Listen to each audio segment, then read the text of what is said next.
Welcome to CTV Sports. I'm Dale Schwetz, and we are live from the Aspen Valley Polo Club, McClure River Ranch, field number 1, the stadium field for the 2025 Emma Challenge. And we have two very strong teams. They're finishing their warm-up at the moment. But remember, here at the club, we got our tailgaters down on one end.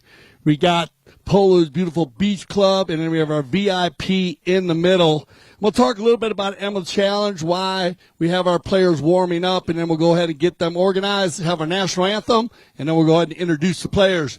And Emma, the Emma Cup named after, well, the beautiful town of Emma, Colorado, located on Highway 82, literally right down the street down here from the beautiful Aspen Valley Polo Club. Carbondale, it's right between Carbondale and Aspen. And the Emma, well, once was a sizable town.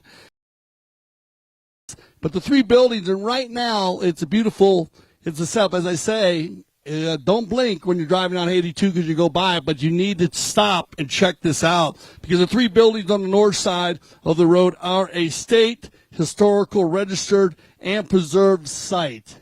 And we pass it every day when we are taking the horses up to Mount Sopris, where we play polo at 9,000 feet at the Sopris Mountain Ranch. There's a church directly across from the highway on the north side, and there's a small trail on the north side of the road that takes visitors up to the site, so you can stop in there and check out the town of Emma. And that is you'll really get a feeling for Colorado when you stop there. And you notice a lot of our tournaments here at the Aspen Valley Polo Club are named after the beautiful towns in the area. As he said, we are in Carbondale. We had the Basalt Handicap last week, was right here, which is the fishing mecca. And, of course, then we have Glenwood Springs down about 30 minutes to my right, actually, to the east. And then, of course, Aspen 20 minutes away. So we sit right in here of, as they say, one of the most beautiful valleys, if not the most beautiful scenic valley in Colorado. And we are joy here to have the Aspen Valley Polo Club in line. Looks like we got all of our players out on the field here. Okay, well, I'm going to go ahead and step off the field. We'll get lined up here for our national anthem, everybody. If we get lined up here. Thank you for joining us on CTV Sports. Thank you for joining us here at the Aspen Valley Polo Club, everybody. Enjoy yourself. Find yourself a nice place to sit, to view the game. This is the 2025 Emma Challenge. If I could get everybody to stand, if you can stand. And, gentlemen, please remove your lids for the playing of our national anthem.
Thank you so much.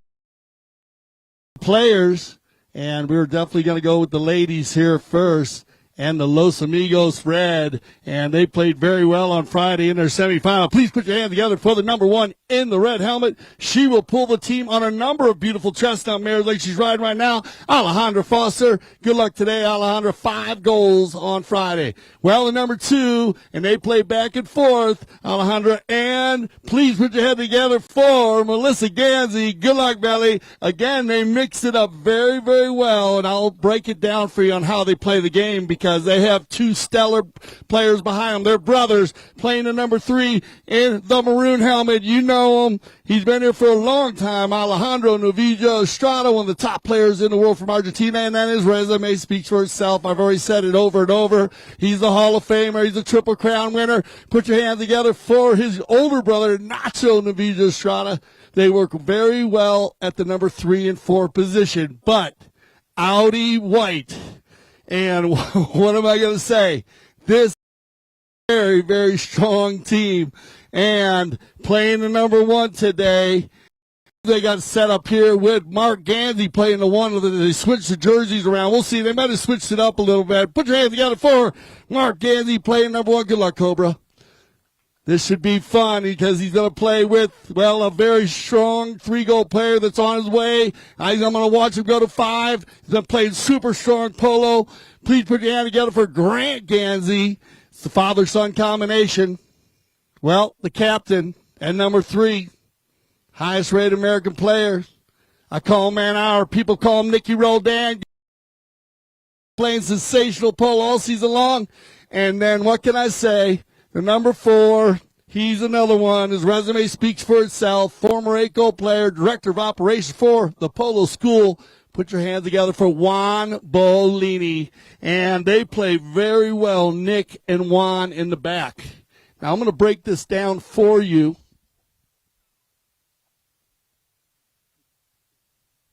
I'm going to break this game down for you. We got a bunch of celebrities in the stands today. I got to tell you, this is a lot of fun. I want to welcome them all. They're just amazing. We got a great group of people that have come down up to watch the game today from all over the world, I should say. And this Gaston Dorniak will be our mountain official today. And we are all ready to go, Gaston, whenever you are. We're going to play 6 chukkers of polo. And let me break down the situation. Both these teams played on Friday. They earned their spots to play here in the finals. And the way that the red team, this Los Amigos team, plays, and big shout out to Oscar Bermudez because I know who you're cheering for, Oscar. Welcome back, my brother. And they're going to play, well, this is the way they played on Friday, but you never know. They changed things up a lot. But they use the 2 ladies in the front. They use Alejandra and they use Melissa. They pull the team. They'll switch around a lot. And then you're going to see the Estrada brothers play the back door. They're going to try to hold that back door down on defense, turn the defense into offense with the long ball. They play sensational polo together. They're brothers, Alejandro the younger brother, Nacho the older brother, and they understand how to break the game up.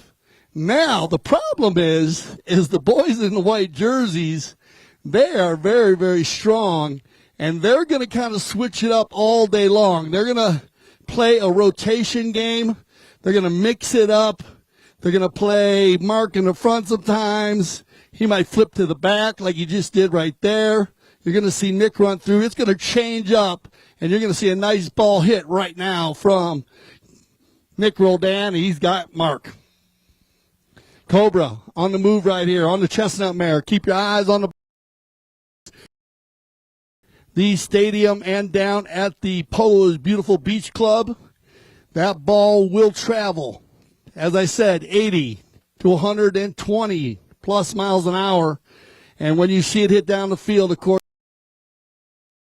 so once again, if you are here, please respect the safety zone. If you're taking pictures today, I don't mind it. I love it. But make sure you respect the safety zones because the horses will run down it. Thank you, guys. Here we go. On the far side, let's get to the action. Gansey's going to take this ball in from right to left. And watch out, Cobra is going to get the first shot of the goal and drag first blood on the Los Amigos red team.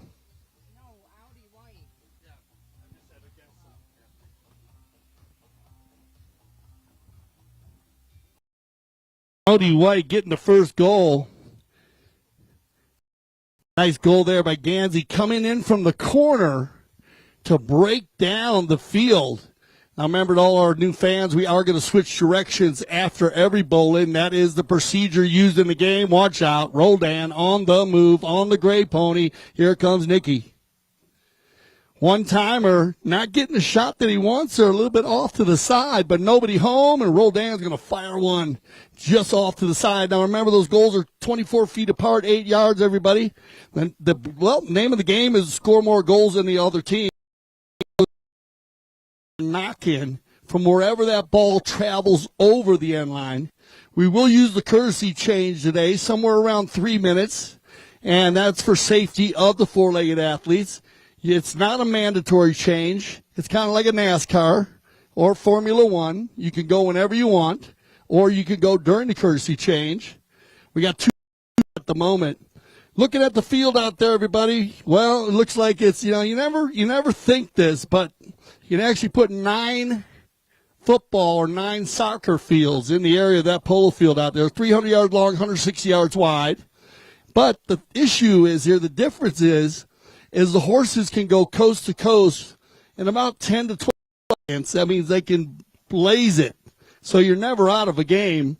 And the big hitters And we have a number of big hitters on the field. Juan Bellini, Nick Roldan, the two Estrada brothers, Gansey, Mark Gansey, Grant Gansey. They all hit the ball an easy 100-plus yards, and we've seen a number of goals be from about 160. So center field's 150, everybody. And when that happens, give them some love, man, because they love to feel the energy, and they love energy too. So get behind your team. Give them some love when they come on and off. We got everybody back on the field, and away we go here in this first chukker of play. 3 minutes and 10 seconds on the clock, 1 goal difference. Knock in coming for Los Amigos Red, and Melissa's going to get her first opportunity. Melly. Oh, well done, Mel. Out of the air. On the move, Melissa Gansey. This is what you needed. This is a perfect approach shot. Look for the finish, Melissa. This one might sneak right in fine. Yeah, she'll get the equalizer. What a run here by Melissa Gansey, because the first shot was easy. She picks that one up, which is the most important. But the second shot had a little bounce on it. She takes it out of the air and then keeps the Bay Mare running. And keep an eye on these four-legged athletes that all these ladies are riding. Alejandra and Melissa, very well mounted as they come back to the center for another bowl-in. We got an equalizer here, 1-1. Loose ball play, this is what they want, and they're going to send the Estradas forward. You're not going to see this a lot today, but when they get an opportunity, they're going to go for it. Here comes Alejandro, and, he gets through the hook of Gansey, and look at this, back-to-back goals for well done, Alejandro. Alejandro and Villa Estrada is going to pick that goal up on the move. Now, winning these bowl-ins are big in polo, especially when you have a high-scoring game. Right there, Estrada winning the bowl-in, not wasting any time to get out in front on a beautiful gray mare from the Santa Rita breeding operation. Picked up here by they know each other very well. Roldan to Gansey, and that shot by the Cobra. Approach shot coming, look for the finish. And K Golasso right there by Audi White, as they just show you how quickly you can cover 150 yards with a clean back shot from Roldan. Finding Gansey on the move. Mark with 2 fabulous shots to finish it off.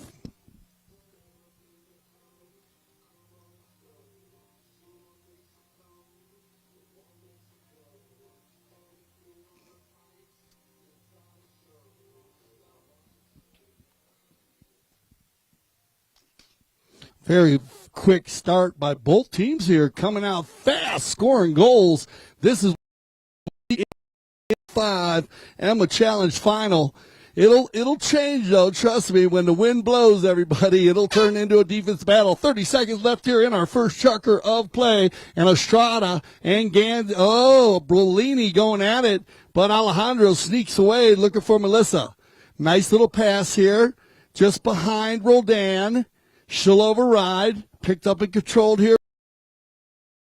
Easy to follow, Grant. Grant, nice little play, waiting for Nick. Oh, they had the Cobra going forward. Now it's going to be Nacho. Put your hand together, Aspen Valley, right here in front of us as both teams are going to head off. Los Amigos Red with 2.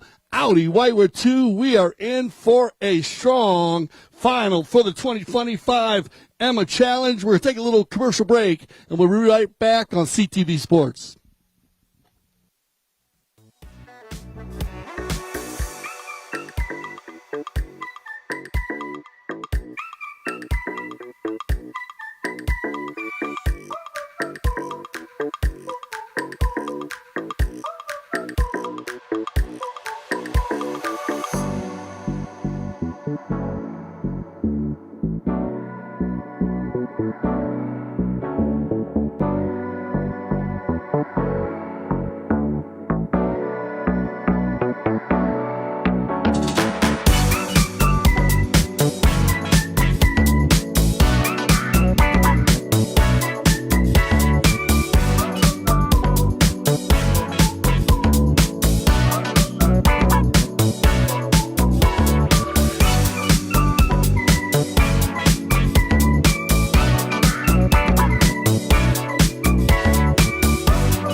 All right, and welcome back, everybody. We got DJ Bird in the house all day long, spinning the beats down at the Polo is Beautiful Beach Club. We got him right here in front of us here, everybody, for our next bowl-in. Once again, everybody, keep your eye on the safety zone. I can't push that enough today. It's all about safety here at the Aspen Valley Polo Club. Enjoy yourself. Find yourself around the whole area. Just try to keep yourself close to the tailgates, close to the announcing booth, close to the VIP, or close to the beach club. Because when when they get going out there, those beautiful four-legged athletes, they run about 25 to 36 miles an hour, and that 600, 700 pounds comes running at you. It can be a little bit terrifying. So please be safe today while you're here at the Aspen Valley Polo Club. We're ready to go here in our second chukker. What can I say? The first chukker, it was a dynamic chukker for both teams, 2-2. Both teams scoring goals, only about one knock-in, I think. Say knock-in, that means those are missed goals. But here we go. Estrada tries to get it moving. Bellini's got no play. It's going to be Nacho. Oh, bounces off the pony there. A little bad luck for Nacho. Flips it out. Turned around. On the move. Got a clean play here. There you go, on the rub. And it's going to be Estrada. Racing and rubbing. Rubbing is racing is a part of polo, so you're going to see that a lot today. The ride-off. And remember, the ride-off is a big play in polo. Whoa, that ball looked like it was going off the field. Gansey keeps it on the field. Bellini says, all right, let's turn the defense into offense. And here comes Audi White with 5:14 on the clock. Control play. Oh, Melissa with the thievery play against Nick Roldan. And, oh, bad luck. But well done, Melly. Staying composed, controlling the play, and then getting the thievery steal down there inside the 60. Wow. Those are the big plays that are going to make the difference today in the final. So nice play there, but look at this. Audi White's going to turn this knock-in. Whoa, it looked like they were going for the run, but right there in front of the Santa Rita Center, we're going to get a change of possession. When the ball goes out of bounds, the possession will change to the opposing team. They get about 8 seconds to get back in line. The umpire drops the ball 5 yards from the ball, from the boards actually, and then you must play. On the movement here, though, they get an attack, the Los Amigos red team, but the Audi white team, very strong on the defense. And Melissa is going to get another steal. It looked like Grant hit that, or Nick hit that a little bit too far. And Alejandro Naviza Estrada is going to get the goal here and push them away by one goal. So what can I say? Good defense here by Los Amigos Red. Every little play will count today. Trust me. We got a lot of polo players in the stands, professional. And trust me, they understand how this game, even though it's played on such a big field and the ball can move so quickly and so far, it is a game of inches at the end. On the turn and burn is going to be Nacho.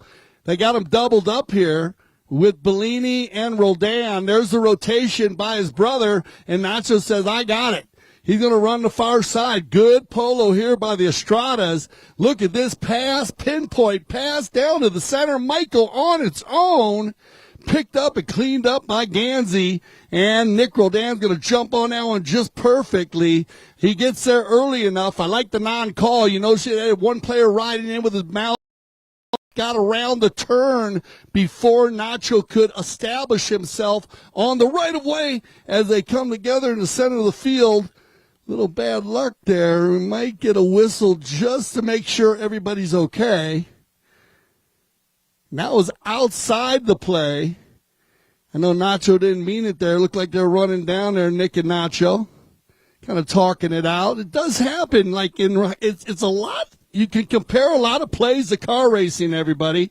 You know, sometimes someone makes a turn when another guy's not looking, or another driver.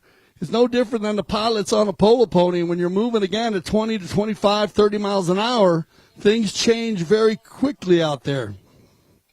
So I think we're going to go ahead and get a fair play on here. We are going to get a courtesy change.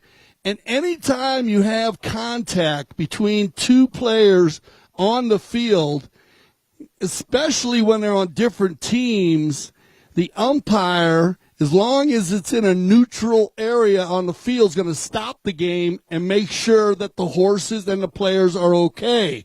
All about safety again. They'll check them out. In this case, it was a perfect time for a courtesy change with 2:34 on the clock, which means they were running and gunning for a good 4+ minutes there.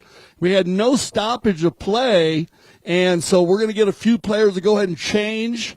I think Nick and Nacho, they're the ones that came together. They were actually about 50 yards outside of the play, so you see how that can happen sometimes. Just like in any sport, you have players that are away from the ball that are working harder than the players with the ball.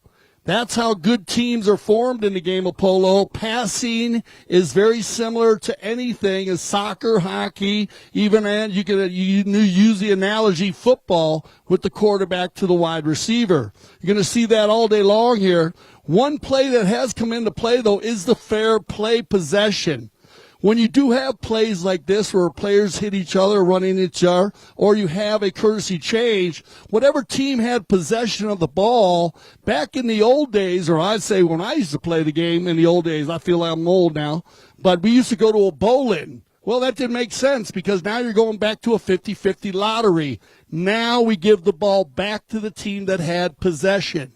Makes sense. The game is evolving to be faster, stronger, and, of course, more important, calmness on the players because that made a lot of players, feel a little bit maybe like they were getting cheated out of a play, and a lot of times they were.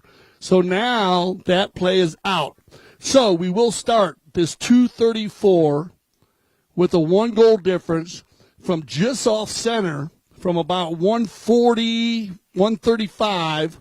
It's going to go back to Audi. It'll be Grant Gansey to do the honors. Grant, nicely hit there, but Estrada just pokes it out of the air and says, okay, let's go Los Amigos Red. He's going to get this ball moving forward. Notice the two ladies. You got Melly to the left, Alejandra to the right, and now the Estrada brothers will work it down the far side. Looking for a red jersey, but they come together there, Alejandra and Mark, but it gets picked up by Bellini. So two players override, and Bellini picks up, and he'll find Roldan and Nick Scott, Mark going forward. The man who actually started the play will keep it going. Cobra, good pickup.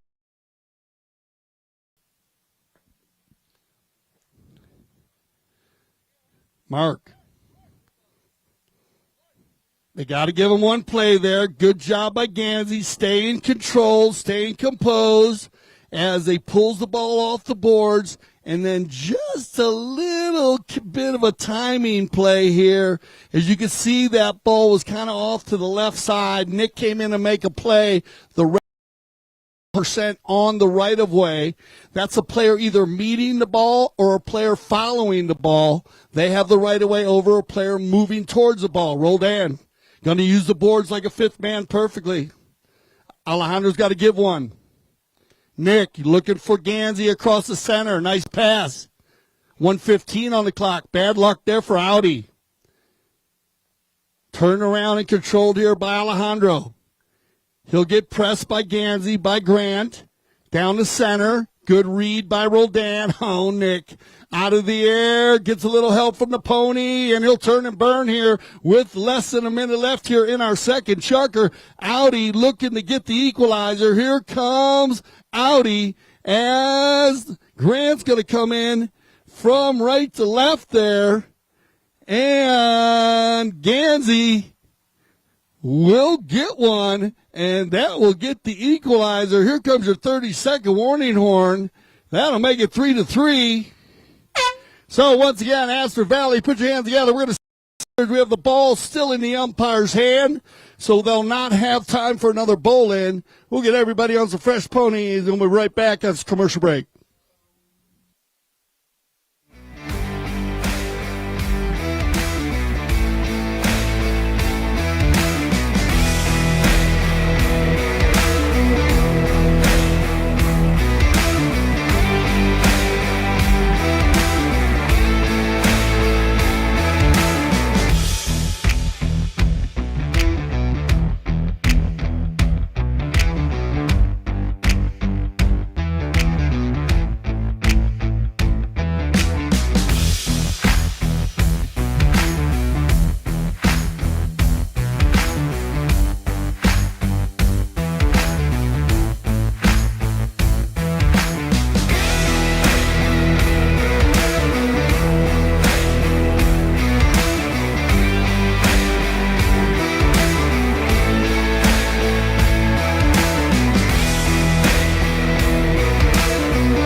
All right, welcome back, everybody. Once again, CTV Sports. Remember, everybody here at the game, you could go to any of your platforms, go to CTV Sports, and you can go to the YouTube channel. You'll be able to watch all of the plays over and over. If you're up here in the VIP, keep an eye on all the monitors, y'all, up there. You're going to see all of the replays behind you, and you'll be able to see the plays as we produce this from our beautiful studio in southern Florida, and then it gets shot all around the world, and you can watch polo on CTV Sports all year long.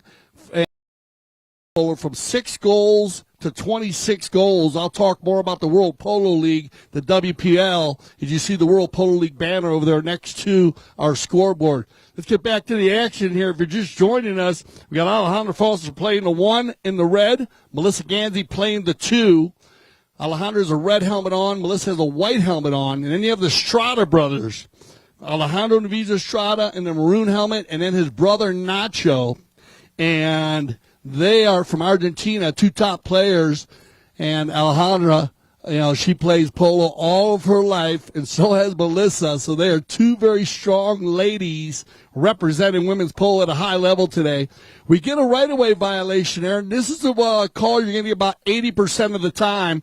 Look at the cars out there on Highway 82. You see the truck going by right there. When they're driving by, you cannot impede a car when you're driving. You need to pull in safely. It's no different on the polo field. We look for about 2 strides. That's what the umpire is looking for. You got to have at least more than 2 strides to steal a ball from a player who's following the ball. If not, that player is established on the right-of-way. If you impede the right-of-way, you're going to get called on a right-of-way violation. It gets called 80% of the time, and you can understand why it gets called 80% of the time.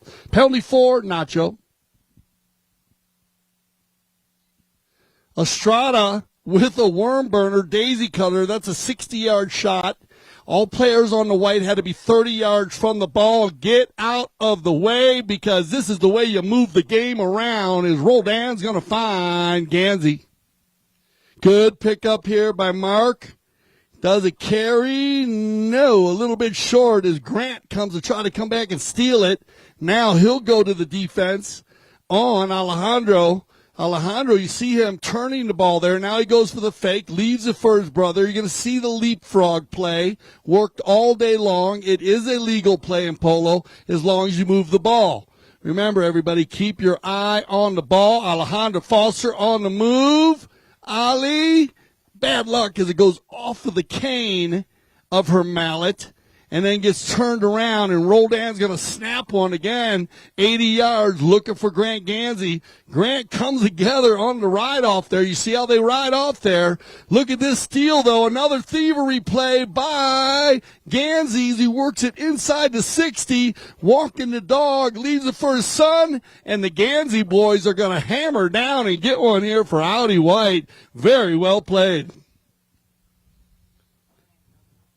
Good polo by Audi as it starts there with Nick Roldan. He works it down the field. They find Mark.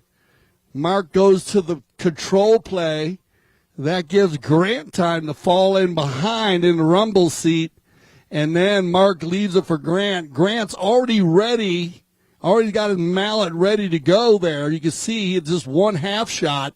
But from about 40 yards out, no problem. Grant Gansey will pick up a second goal of the day, and that's going to give them the 1-point lead here in the third chukker. 6 chukkers in this final.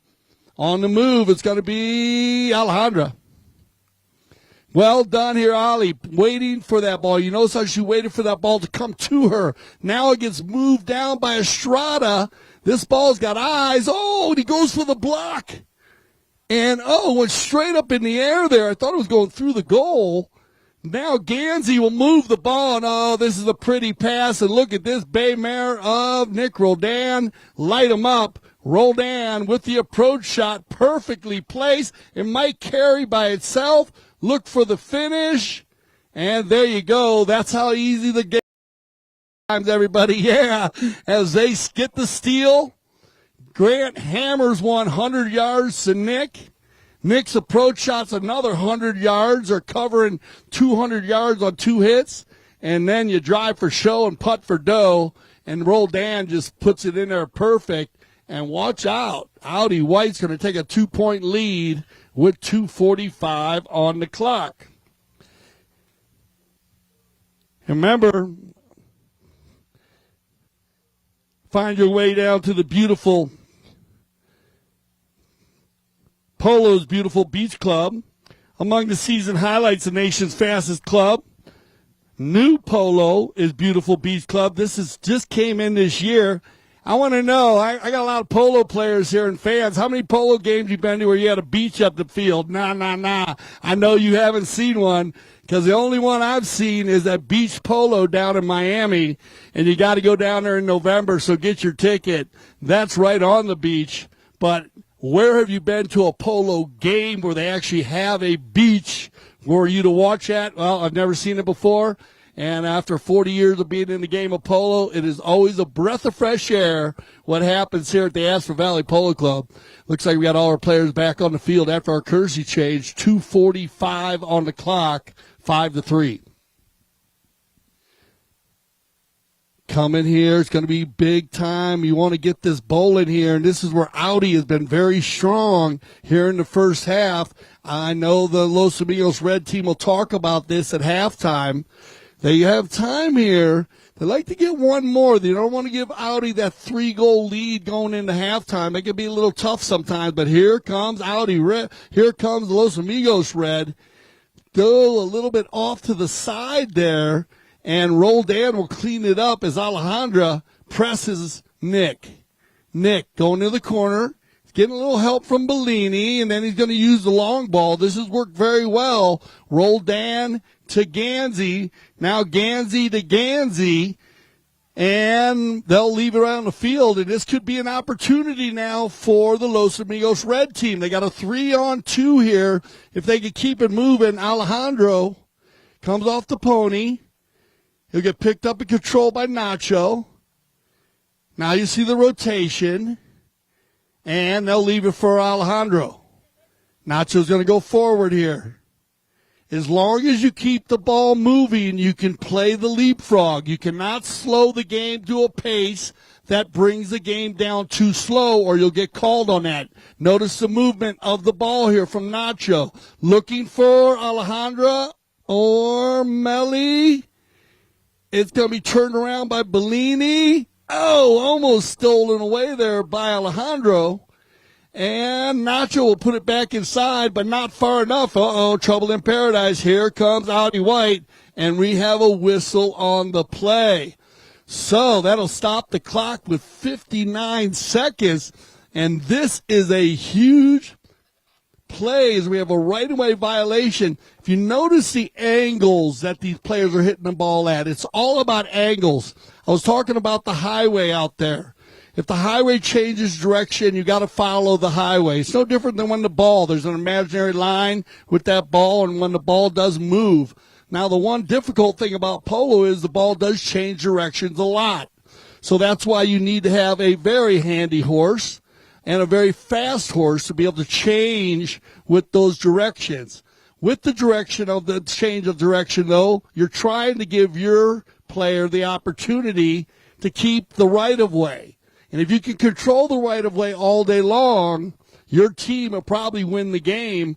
And this is a huge play right here because Alejandro got the back shot from Nacho, his brother, and Nick tried to get out ahead of him. Alejandro closed the gap, had the right-of-way, and we get a penalty 5A from the spot. From about 80 yards out, Estrada's in range. And that's what I'm talking about. That's being in range. And put your hands together, everybody, because Nacho Naviza Estrada is going to hammer that one from a good 80 yards and get a must-needed goal here with 44 seconds left in this first half. Huge goal by Estrada. One thing Audi does not want to do is foul too much today. You might get a bowl in, you're not going to get it, so here we go. Put your hands together, Aspen Valley Polo Club. We are going to go to our halftime break right now, and 5-4, we got a polo match for you. We'll get Gaston Dorniak, our mounted official, on a fresh pony. We're going to go and throw this to DJ Bird. And at CTV Sports, we're going to take a halftime break, and we'll be right back for our second half of the 2025 Emma Challenge Final.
All right, everybody. 1, 2 on the mic check. Welcome back to CTV Sports. I'm Dale Schwetz, and we are live from the Aspen Valley Polo Club, McClure River Ranch Field number 1. And we have so many cool fans in the stands, friends coming in to watch, and a lot of polo fans that have been here and played the game of polo, and then also a lot of new fans that have come out. So we want to thank all of our new fans. Always keep your ears lit up because we'll hit the Polo 101 for you all day long. We're in the second chukker of 6, and 5-4, as look at this, is it's going to be Alejandro Foster on the big dark pony here, the Dark Bay, and this is a very strong horse. Very well played there. She gets the pass. Clean ride off on Gansey to set herself up for the slam dunk as in basketball. No different in polo. And back to the center we go with the 5-5 equalizer goal here early in the 4th. If you're just joining us, well, welcome everybody. Once again, remember the safety area. That's the area between the tailgaters, my announcing booth, the timer booth right here, the VIP, and the beach club. Keep that area open because the horses will come flying down. And Nick Roldan, wow. And there you go, everybody. As quick as I can explain, to be careful at the safety area, Nick Roldan gets one out of the bowl and gets it broke loose there, and then finishes on the near side. Now remember, the right side of the horse is called the off side in pole. The left side is the near side. And remember, the one thing that polo players do have in common is all players carry the mallet in their right hand. You must play polo with your right hand. A lot of fans don't realize that until they start looking out there and they're like, wow, everyone's got it in their right hand. Yep, and there are only a couple other sports you do that. It's highlight and it's going to be field hockey. Those are the other two sports.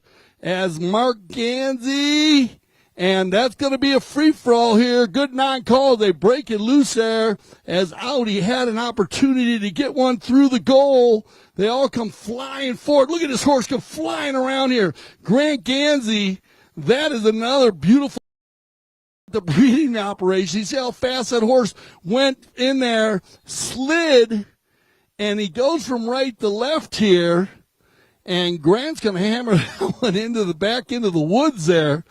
But the horsepower, everybody, is everything in the game of polo. It's no different than car racing. If the car doesn't go well, the drivers don't win. It's no different. If the horses don't go to top levels, the players won't win, and I'll tell you that. There are a lot of chuckers, though, as in golf. You can reset. If you make a mistake or if you're playing very well, like in the golf, you can reset. Well, in polo, you can do that too, but you need to make sure you reset very quickly. On the penalty there, that was a blocking call. They dropped the ball at a penalty 5A. The red, Los Amigos red here. Once again, I said, if you're just joining us, we have Alejandro Foster playing the 1, Melissa Gansey playing the 2. Ali in the red helmet, Melissa in the white, and then the Estrada brothers playing 3 and 4. Alejandro in the maroon helmet, and his brother Nacho right here in the gray helmet. Audi White playing with Mark Gansey at number 1 right here in the dark helmet. And I don't think you can. Oh, I guess he's going to play around. He got around there quick. That kind of looked a little sneaky right there as they go off the field. And I think Melissa's still moving it. And they're going to go, still going. And finally Melissa gets one there for Audi. For the Los Amigos red team. Mark was like, hey, I thought he got stolen there. Grant Gansey's playing the number 2. Nick Roldan on the number 3 in the white, and Juan Bellini number 4. So,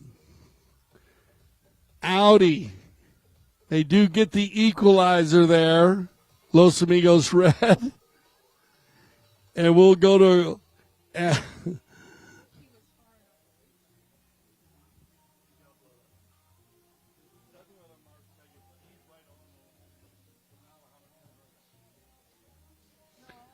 2:37 on the clock, 6-6.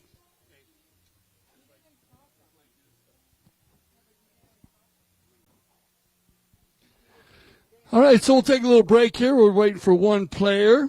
And what a match we got going there. I want to welcome everybody once again here. We got a great tailgate group down there. Everybody in the tailgate group, how y'all doing down there?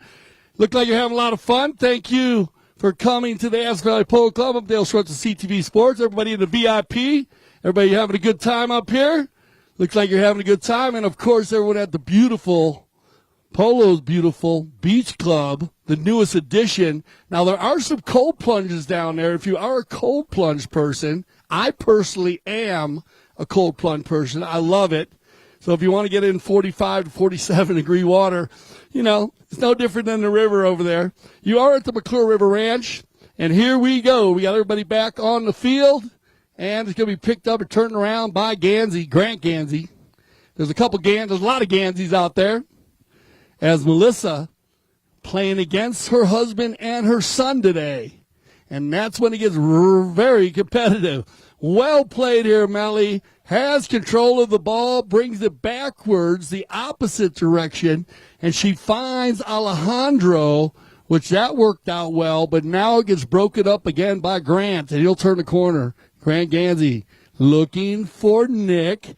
Nick gets a lot done on this gray pony, y'all. Watch this gray pony move of Nick's. He scored 3 goals on her on Friday. Tries to move it down on the near side, looking for Mark. Grant's going to fire one. I'm talking about smoke it. But it goes off to the left side. And what did I tell you about those inches, everybody? Game of inches as Gansey, Grant, snipes one there, but it goes just off to the left of the far post. And we'll line up for another knock-in. We're going to click down to about a minute 10 when they get this knock-in going. Now, on the knock-in, they wait for the umpire to yell play. Once the umpire yells play, then the player can bring the ball in. He cannot play the ball until the umpire says play, so all of the players know that the play is starting. No different than a whistle in any other sport. Loose ball play here. Bellini goes for a little sneaky thievery play there. On the move as they come together, Melissa is going to jump in here on a crazy kind of line, and she's got room to work. Melly on the bay pony. Melissa Gansey. Mark coming back hot. Melly shot on goal. This might go. And, yeah, Melissa Gansey's going to get the goal right at the horn. And look at this. Aspen Valley Polo Club, put your hands together as the Los Amigos red team comes into the fourth chucker and takes a 1-goal lead. So this should be an interesting fifth chucker. Stay with us. We'll be right back on CTV Sports.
All right, everybody, here we go. Remember, everybody, don't forget about the safety zones, everybody. Keep those safety zones clear. You're going to hear me say that all day long. Just for safety. Melissa Gansey picking up the go-ahead goal here. Right at the end of the fourth chucker. We're going to go into the fifth chucker. Anybody's match, back and forth, Audi White, Los Amigos Red. And it has been, well, they're playing the game pretty well, like I broke it down earlier for you guys with the Estrada boys. See how they're passing the ball right there? Alejandro. Oh, that's a thievery play, though. That is clean. Bad luck there for Nacho. And, wow, Nick Rodan. And I told you about these thievery plays. They are going to change the game. Every little play counts in the game of polo. Melly had one earlier. Now Nick exchanging the love. And, you know, we say we love the thievery. On the move. On the bounce here. All the Bolins are going to be right here on Gaston Dorniak. So as the second half gets going, they're going to move closer and closer here. And we got some energy on the field right now as it goes back and forth. Look at this play right here. Grant Gansey trying to keep Nacho away from Nick. Nacho would not let it happen. Nick gets out of there somehow. Look at these two ponies come run right into your living room or your pool, wherever you're watching the game from on CTV Sports today. Nick Rodan. Oh, Alejandro, man, these are some good plays right here. Everybody working hard. Will that stay on the field? No. So that ball's going to pop over the boards. And right here in front of y'all, give them some love. And we got Audi White and Los Amigos Red with the penalty. We're going to get a possession play here on the change of possession. Juan Bellini will do the honors for Audi. That ball's going to pop out of bounds. If you are in the area there and you want to grab that ball. The players will sign that ball for you afterwards. And then get to a safe spot. Nick Rodan's going to find Grant Gansey. Oh, and man, I believe that Mark Gansey did a good job in making the hook there. And Alejandro, very true sportsman, putting his mallet in the air, letting you know, goal for Audi White. And here we go, back and forth, 8-7 as we click down under 4.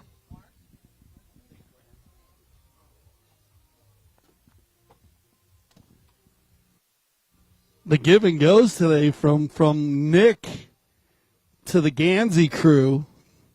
And trust me, Mark and Grant, father-son combination, play very well together. They read off each other very well. They play team polo. They move the ball. And you understand that the ball is faster than the horses. So why not? On the far side, picked up by Estrada. He'll take it right in front of the Aspen Valley, the Top Those banner, and now down in front of the polo school. And if you want to learn how to play polo, you can go to the AspenValleyPoloClub.com. Look for Juan Bellini's number. He'll get you set up for a polo lesson. On the move right here, it's going to be Estrada walking the dog. Look at this. White jerseys everywhere. Estrada on the ride-off. Now it's going to be Nacho working it in here, cleaned up by Grant, and a whistle on the play as we had a lot of congestion down in front there. You can see how each player was riding each other off. Now, remember the ride-off. We're talking about that because we've seen a number of great ride-offs today. The rule on a ride-off is less than 45 degrees, same relative speed. So if that makes sense to you, you are allowed to bump somebody.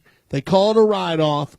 You got to have it less than 45 degrees, same relative speed. So if a player's walking, you got to be walking. If a player's running, and vice versa. We have a blocking call. It's going to be an open goal penalty 2 from the spot. And Nacho, Navija Estrada will get that ball. Now, when you do have a penalty inside the 30-yard line, the open goal penalty 2 is from the 30. If there's a penalty inside the 30, then they'll allow you to hit that ball from wherever you want, where the foul was committed. Nacho elected to take that one from about 10 yards out. And with 2:30 on the clock, we got 8s on the scoreboard, matching up very well, both of these teams. We knew it was going to be a final like this. These two teams match up very, very well. They came out very well mounted, and now it's going to be who could get a few more goals. Each team is playing very clean today. We have not seen a lot of goal shot penalties on the turn and burn. It's going to be picked up and controlled by Estrada. Gansey comes flying in there, and we'll get a whistle on that. Somebody's got to be wrong. They'll work this one out. Into the corner they go. Dorniak, Gaston doing a good job there. Had an angle. And they're going to take one to center there. So the ball coming at 45 degrees. That a player come flying in, kind of making a play. One player thought he had the right of way. You know, that's what usually how those fouls happen. One player thinks he's got the line of the ball. The other player does too. The lesser angle always wins. Now, we do have the ability to send these calls to our studio where we have producers that play the game of polo. They ask their instructors in the game of polo, our producers down in southern Florida. I am working as a second man if they need it, but Gaston Dorniak's done a great job controlling the game, handling it on the field. If we need to look at the replay like you have up in the VIP there, we can use it. Here comes Nacho from the center. Oh, yeah, Estrada, and that's called a 5B from the center. Hits it a good, well, you know, it's 150 yards to the goal, so there's 135 by Estrada. But Roldan says, okay, let's go. Outie White on the move. Roldan looking for the big one. Uh-oh, a little bit of pep. He's got bleed. Oh, they'll both override here. Now, well, we got to stay there. Melly had the right of way, but Juan stayed on the near side. That was clean. Look at this ride off. Yeah, the Estrada boys working well together. Grant's got to give a play, knows it. Now Nacho's got to use it. He does cleanly. Not the shot he was looking for. A lot of action here in front of the VIP. Now it's going to be Nick Roldan. Are you kidding me? This is going to be another 135, 140. Who's going to get there first? And Estrada with the clean back shot to his brother, changing the field. And here comes Los Amigos Red with a 3-on-2. As now Mark makes it back quickly, so now we're 3-on-3. On the move here. Look at Estrada looking for Melissa Gansey. He's got her. Melly's way out in front. Melissa, he's going to have to go on the near side here. They come together, and uh-oh, a miss, 30 seconds left. Melissa's going to turn this one inside. Now they got to give her a play, and she's going to get the goal. So well done, Gansey, putting them up by one once again. Los Amigos Red will take the lead going into our sixth and final chukker. I need a break. We'll be back for our sixth and final chukker. What a 2025 Emma Challenge final.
All right, there we go, everybody. Welcome back. Sixth and final chukker.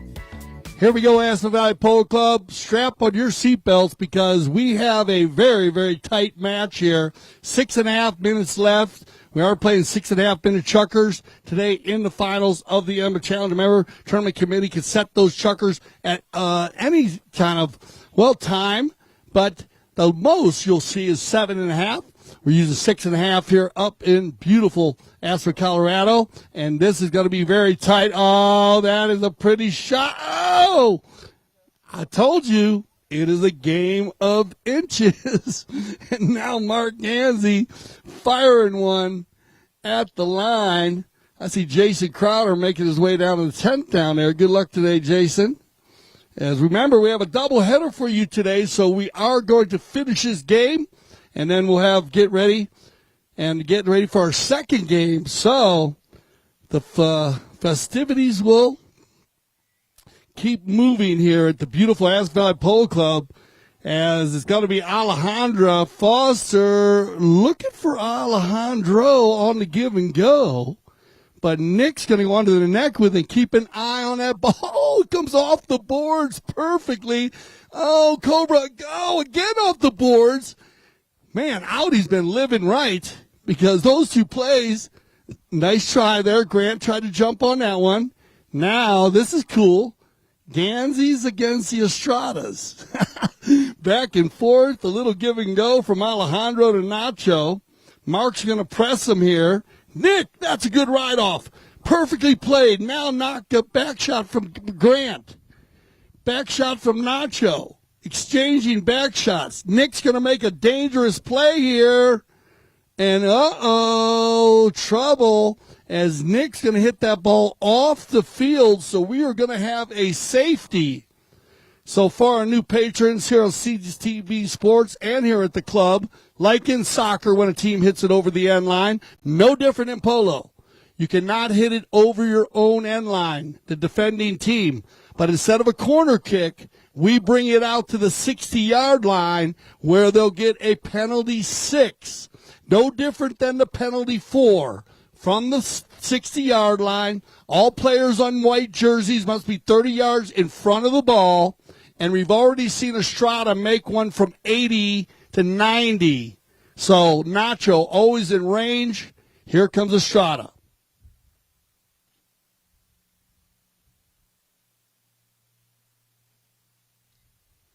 Well hit, Nacho, Luigi Estrada, and yeah, we're those Los Amigos fans. They're going to get another one here. I told you, do not foul or let Nacho get on the penalty line. It'll burn you every time. Estrada's so strong from the line. Very well hit, Nacho. Crushing the ball today, as usual. Has a 5A. His 2 goals are from the line. Well, not from the line, a 5A. And now a penalty 6. And Audi, though, very strong on the Bolins, and they've used that to their benefit. Oh, there's the give and go from Roldan to the Cobra. And NR and the Cobra are going to hook up once again on the give and go. And this game's going back and forth, back and forth.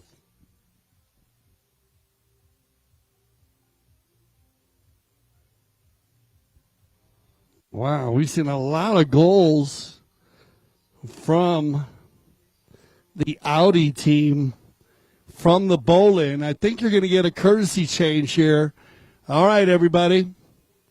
3:39 on the clock, to be precise. And we're going to go to our final courtesy change of the day. That's going to make it 10-9. And, well, flip a coin, everybody, because this is going to come right down to the end. And trust me, you are looking at 8 of the top horses that these players own. They want their top pony on the field right now. They want it. So let's see what they get done here. Everybody milling around in the middle. Gasto looking for a clean bowl. And remember, no contact on the bowling until it leaves the umpire's hand, the Estradas. Alejandro to Nacho. Oh, the double team, and that's clean. Oh, and now, yeah, I think that's going to be a good call here, guys. You got one player blocking him in front, one coming from the back. Good try, though. Now, what happened here? Nick almost got a good steal there. He reached way back for it. They kind of had a block on Nacho. They had one player coming in from behind, and then on the steal, you got it. Very well played. Very good call here. Penalty 5A from the spot. And reaching. So you can reach in the game of polo. You cannot reach back behind, and you cannot reach underneath a horse or in front of a player's horse. You can only reach on the same side the ball is being played on when you make a hook or a steal. The old thievery play is going to come back to him. Mark Gansey, nice back shot right to Double G, his son. Look at this give and go. Oh, that's a stellar play by Alejandro. And the Estrada boys, now they got to give one play. Alejandro has room to work here. He's got 3 Audi players in the rumble seat. Estrada, good ride off by Nick, and a whistle on the play. So again, down in the Glenwood goal, as we call it, right in front of the Santa Rita Polo Farm stable. And believe me, that down in the end down there, that's not a house. That's a house, but for horses. It is a stable. And that's the Santa Rita Polo Farm stable. And there has been a ton of action down there. Now, something happened there. I think when they were riding each other off, you had a cross hook. So remember, you are allowed to hook a player in polo. You must make sure the head of the mallet must be below the shoulder of the player. You can only make a hook on a player making a play on the ball, so you can't ride around and joust everybody. And you got to be on the same side. So we get a penalty 5A. Here comes Audi. They need to get the equalizer here. Here comes Roldan looking for Grant, but it gets turned around and collected by Alejandro. Grant with the thievery play. Now they come together, though. That's a clean ride-off. Alejandro will turn it back under his neck, looking for some help here. Mallet's in the air. No need for a whistle. Now Nacho, he's going to have to use it. He uses it perfectly, and he's got his brother on the move out of the air looking for Melissa. Melly's got room to work here. Melissa Gansey on the bay pony. Melly once. Melly twice. Still keeping it moving a little bit too far. Mark can make a play. Good back shot by Mark. Turned around now, Nick will run. 1:38 on the clock. Audi needs to get it going. Here comes Grant. Nice try out of the air.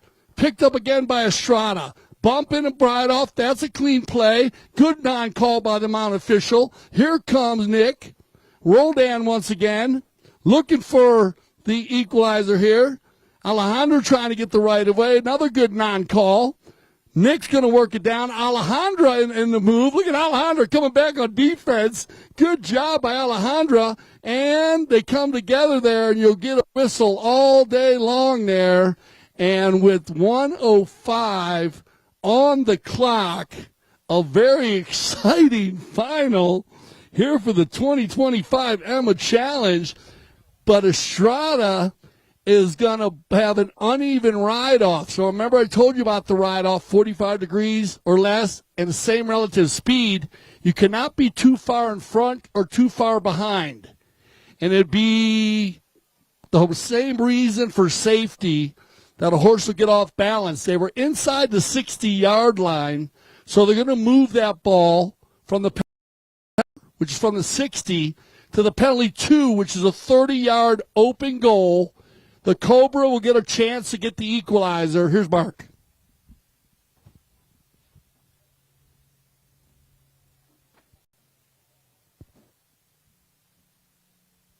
Mark Gansey. With ice in his veins, the Cobra is going to get a huge goal, and trust me, that is pressure, pressure, pressure Well done by number 1 in the white jersey. Wow, what a game. 10-10. We're going to get one more bowl in here, or we're going to sudden death, everybody. Get ready.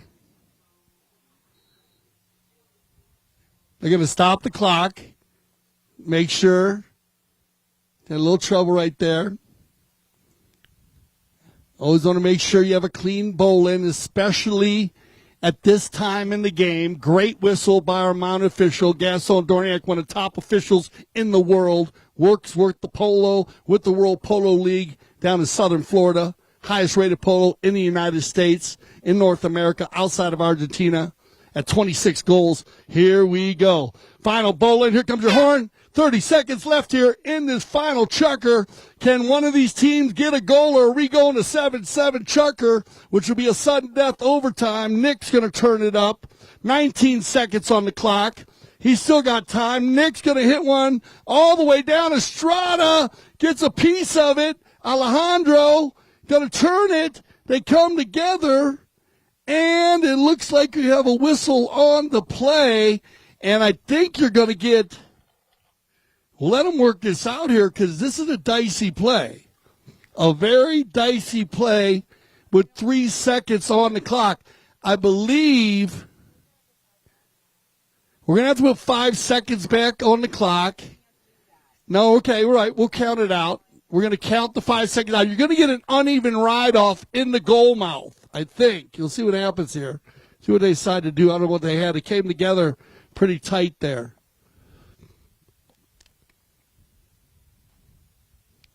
They go out the field, still talking about this, waiting to see if anybody needs it. It looks like we got attack time. Still got time. Still got time on the clock. Yeah, we are going to get an uneven ride-off. It's going to go in favor of Los Amigos Red. So 5 seconds on the clock. We'll count it off. Here we go. 2 more. He's going to have to get a hit here. Here comes your second horn. And that'll end it right there. So, wow, Aspen Valley Polo Club, put your hands together for Audi White and Los Amigos Red. We are going to overtime, which will be a sudden death overtime. First goal wins. And when we return, we're going to have a bowl-in on the 80-yard line in favor of Audi. What a final. We're going to throw the DJ Bird here at the stadium. CTV Sports, get a snack. We'll be back for 7 chucker overtime of the 2025 Emma Challenge Final.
All right, here we go, everybody. Come on, Aspen Valley Polo Club. Let's get behind them. This is going to be a good one. Put your hands together for Audi White and Los Amigos Red as we go into 7 chukkers overtime. This is what you want to see right here, sudden death. First goal wins, everybody. Come on down on the tailgate side. Get behind your team. Who's here for Audi White? We got any Audi White players down there? Or who's out here for the red? Who likes Los Amigos Red? All right, we'll get behind them as they go. Here we go in the VIP. This is going to be good. We got a couple players coming out. Get behind your teams. They have been running and gunning all day long. And I know you've been seeing some fabulous goals by both teams. Stellar plays. This is what it's all about. World-class polo at the Aspen Valley Polo Club, McClure River Ranch, field number 1. And don't forget about those world-class four-legged athletes you're seeing out there. You are seeing top polo ponies that are, man, just unbelievable. And look at this field. After 6 amazing chukkers, full speed, running everywhere. I mean, both teams, this is the game, you want to win, of course, but I don't see a loser in this game. This has just been one of those finals, and it couldn't be a better cup to win than the Emma Challenge, of course, with our historical Emma right down the road here. And I know a lot of the locals know that way where that is. And remember, how many people down at the beautiful Polo's Beautiful Beach Club? Y'all having fun down there? There you go. Get behind the team as they come in front of you. I see you down there having a good time. And I know the VIP, you guys have been enjoying the replays here. They love the replays at CTV Sports. So shout out to the studio, everybody. They've been really enjoying the feedback. Well done. Second producer Mike Ferreira. Of course, our producers George Sweats down in the studios. DJ Brando, my man, doing a great job in Southern Florida. Remember, you can go to CTV Sports YouTube channel, catch all these games all season long. And remember, the World Polo League, you see over there, that white banner, 26 goals, the highest polo played in North America outside of Argentina, where they play 40-goal polo in the Argentine Open. Here, the World Polo League, and we got a number of those players right here. I think everybody on the field actually plays in the World Polo League today. Alejandra's going to make her debut one time. But this is when you pick your best pony, and we call them polo ponies, but they are horses. They are thoroughbred horses that are bred for the game of polo. This game has gone back and forth. Janine and I were looking at our stats. It has not been a penalty shot game. I know even Nacho Novicio has been amazing on his penalty shots. Nacho from 80 yards out, 85 yards out, and then killing the 60, the penalty 6. And those are huge shots. We've spread it out. They're going to get a bowl in right here in front of them, in front of you, everybody. So get behind your teams. Here we go. 7 chukker, sudden death overtime. Right down the backside, and that's going to come in favor of Nacho. Good play here by Bellini. Nacho turns it back, though, looking for open space. Estrada. Now you get the rotation by Roldan. Estrada going for the big ball. Can his brother get there? Alejandro coming in hot. Grant Gansey. Everybody overriding. Bounces off a pony. Alejandro right in front. Once, twice. Estrada. And taken off the doorstep by Roldan. And look at this. Here comes Mark Gansey. The Cobra looking for a coast-to-coast run. Can he finish it here? Out White on the move. 250 on the fly. Mark Gansey overrides. Now his son, Grant. Nick gets a piece of it. A lot of action here early as Bellini will regroup for Audi White at about the 70-yard line. Takes it forward now on the gray, looking for a play. He changes the right away, and a whistle on the play. And, oh, no. Now, remember, this ball was right inside the 60. They came together on the ride-off. We have a blocking call. So remember the write-off, the right of way, right there. We had a red player come too far in front to block number 4. So what a run here, though. It looked like the Los Amigos red team was going to finish it, but we still have a pressure cooker of a play here. Penalty 2 from the 30-yard mark, open goal. It's going to be number 1 to take the shot. He's already been successful once today. They'll wait for all of the Los Amigos red players to get off the field, and then they'll go ahead and fire. No rush on the play. 5:24 on the clock. This goal, this shot, could finish it and bring the cup home for Audi. Otherwise, we will have a knock-in for Los Amigos red. The Cobra is going to do the honors. And you know what? Couldn't think of a better person to do the honors, as he has been fantastic today for the line. Here comes Mark. Shot on goal, and the Cobra is going to put that one in, and there you go. Audi White will finish it. Put your hands together, Aspen Valley Polo Club. What a match. I got to give it up. Come on down to the tailgate side. Put your hands together for them. Give them some love. Wow, looked like Los Amigos red was going to finish it early. And then they had a bit of a cluster.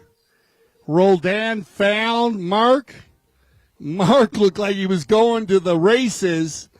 What a game, though. I got to give it up here. And Los Amigos with Alejandro Foster, Melissa Ganzi, Alejandro Demeter Estrada Nacho played a hell of a game. What a game. But congratulations, Mark Ganzi, Grant Ganzi, Nick Roldan, Juan Bellini, Audi White will take the cup home over Los Amigos red. Man, fantastic polo. All right, everybody, we are going to go to a little break here on CTV Sports. This is a good time to go ahead and get yourself a refreshing beverage for the second half of our show. We will have some trophy presentations, and then also we are going to have our second game of the day just for the love of it. So once again, I'm Dale Schwetz with CTV Sports. Thank you for joining us. We'll go to a little break, and we'll be right back. What a day here at the Aspen Valley Polo Club for the 2025 AMLO Challenge Final.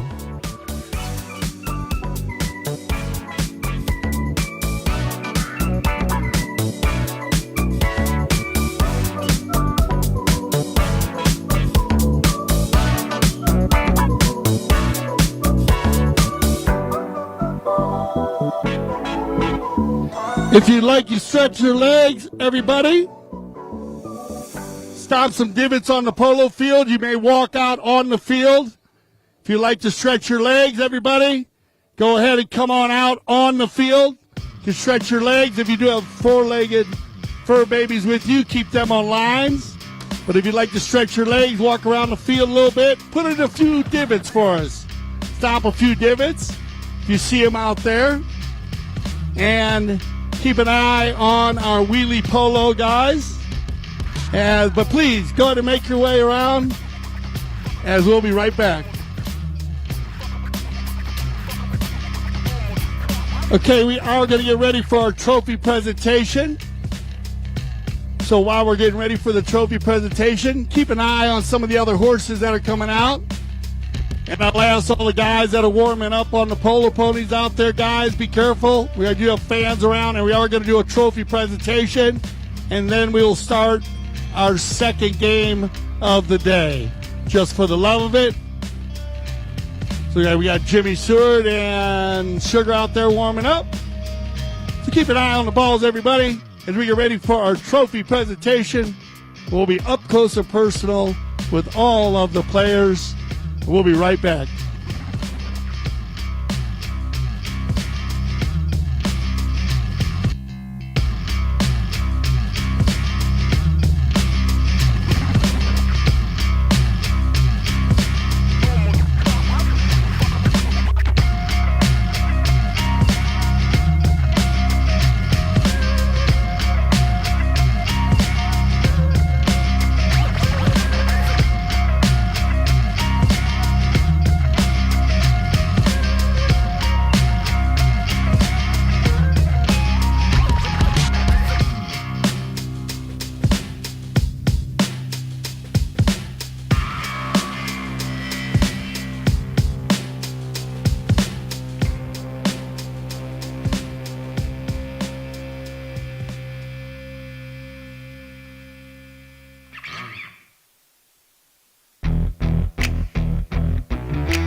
DJ Bird. DJ Bird.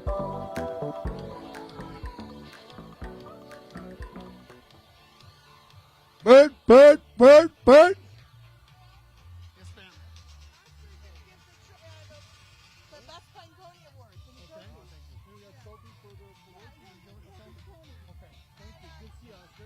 And Heckle, the stallion came from Oscar helped Vicky buy it. It came from him.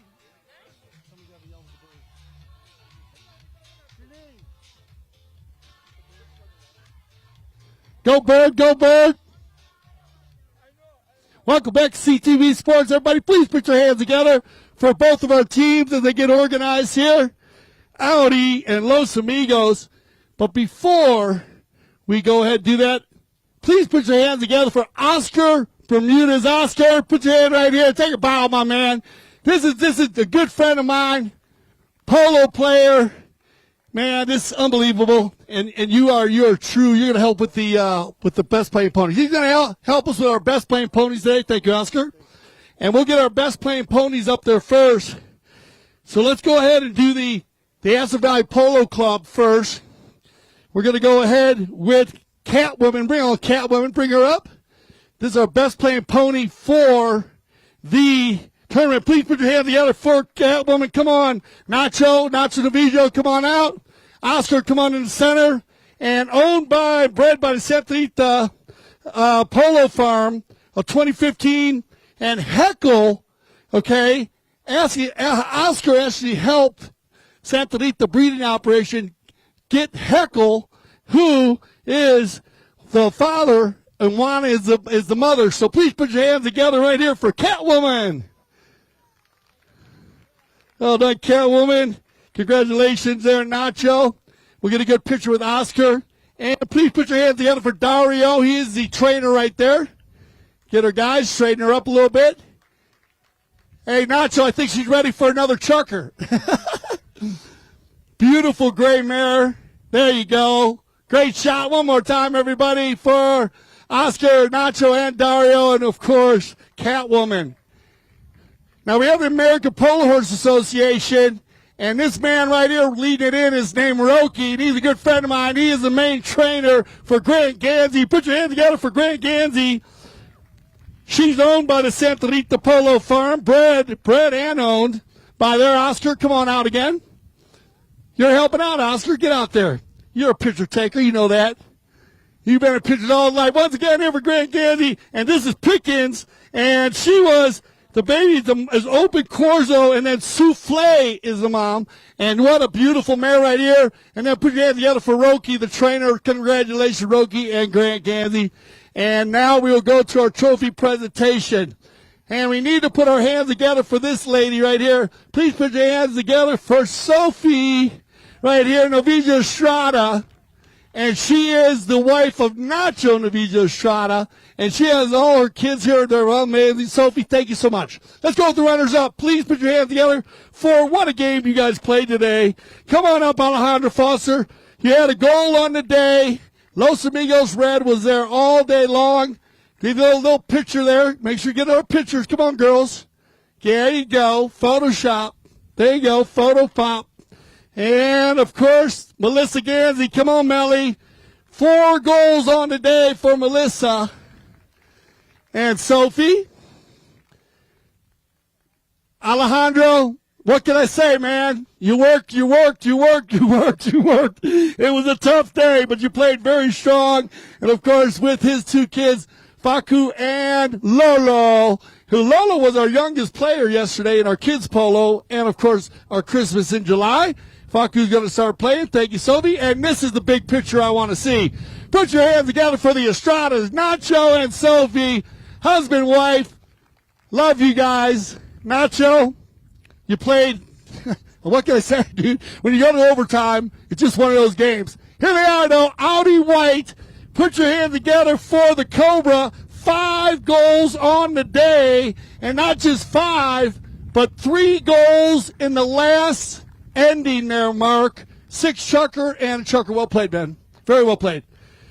He played super hard. 3 goals on the day, and he worked hard on defense. Put your hands together for Grant Gansey.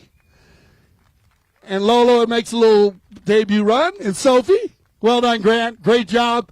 And you're hammering the ball. Put your hand together for Nick Roldan. 3 goals on the day. Facilitated the ball at a high level.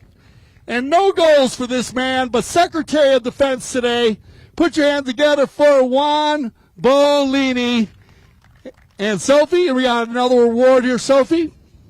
And everybody, the MVP. We have Best Playing Ponies, now the MVP. The MVP for the 2025 Emma Challenge final goes to Grant Gansey, number 2. Come on, Double G. 3 goals on the day and worked super, super hard. It was one of those days for the tournament committee. The whole team played so well. Sophie, thank you so much. Let's get some pictures in there. Get in the middle with everybody. We'll get you another picture with you. Thank you, Los Amigos Red. Please put your hands together for Los Amigos Red, everybody, as they enter. Thank you. Alejandra, Melissa, Alejandro, and Nacho. What a game. Y'all played. You can't play any harder. But the winners of the 2025 Emma Challenge goes to Audi White. Congratulations. What a job they did.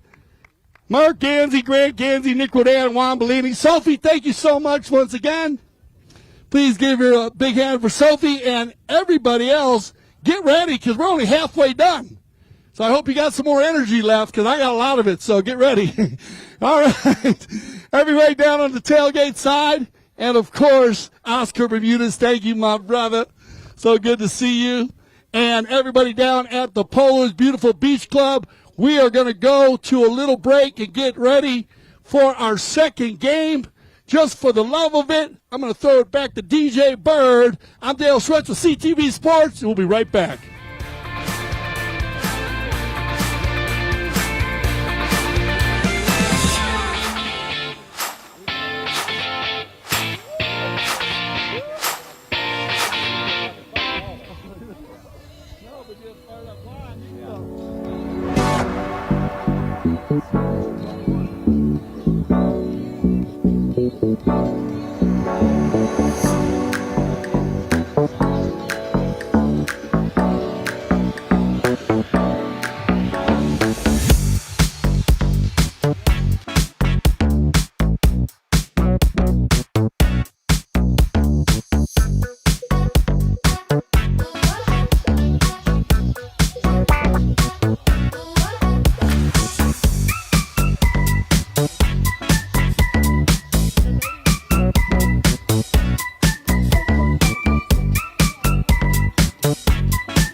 Welcome back to CTV Sports. I'm Dale Schwetz, and we're getting ready for our second game of the day.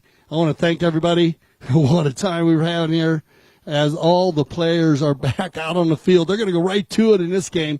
This is called the Just for the Love of It 2025.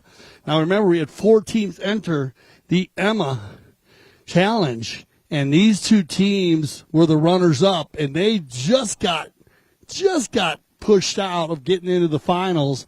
So I'm going to go through the players here as they go.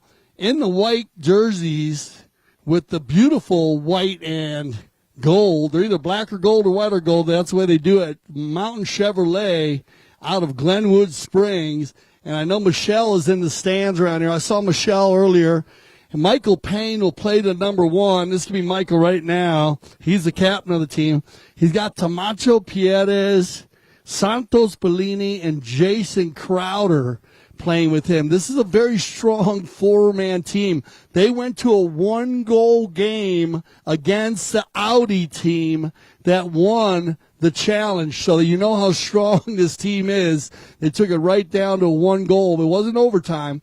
And then you have the Sopris Mountain team in the green jerseys, and Sophie and Nacho, who played earlier today, their oldest son, not their oldest son, actually Santos is their oldest son, but their second son would be Silver Novijo Estrada. So keep an eye on the number 1. He actually started playing polo here at the polo school, and he has been playing fantastic polo. So keep an eye on him. He's in the black helmet. Number 2 is going to be Sugar Erskine in the white helmet. This guy, former 8-goal player, he is a speedster. The number 3 is going to be, looks like it'll be Jimmy Seward today. And then the number 4 will be Ilario Figueres. And they are another super strong team that got edged out. So let's get back to the action here. First, Chucker, once again, thank you for getting involved in our trophy presentation. Congratulations to Audi White. On the turn, it's going to be picked up here in control by Jimmy Seward, coming out of Houston, Texas. Very strong player. He'll override. Backed up cleanly. Looking for a run and gun play here is Tamacho Pierres. Stolen away by Ilario Figueres. Keep an eye on him. Very strong. Oh, another thievery play. And look at this give and go from Tamacho Pierres to Santos Bellini. Yeah, he's the Bellini. He's the son of Juan Bellini played earlier, and this ball is going to go right through the goal on a one-timer. But well done by Tamacho Pierres with the steal and the quick turn back shot. Finding Santos. Unbelievable. What a goal.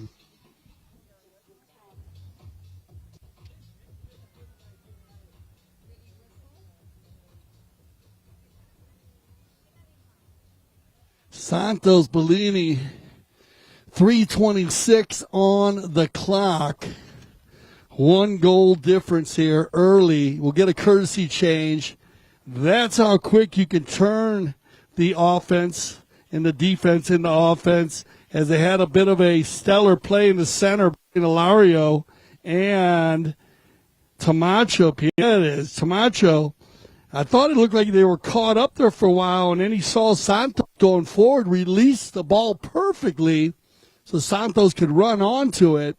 And then Santos Bellini, not wasting any time, fires that one through the goal from about 80 yards out. Looked like a layup shot.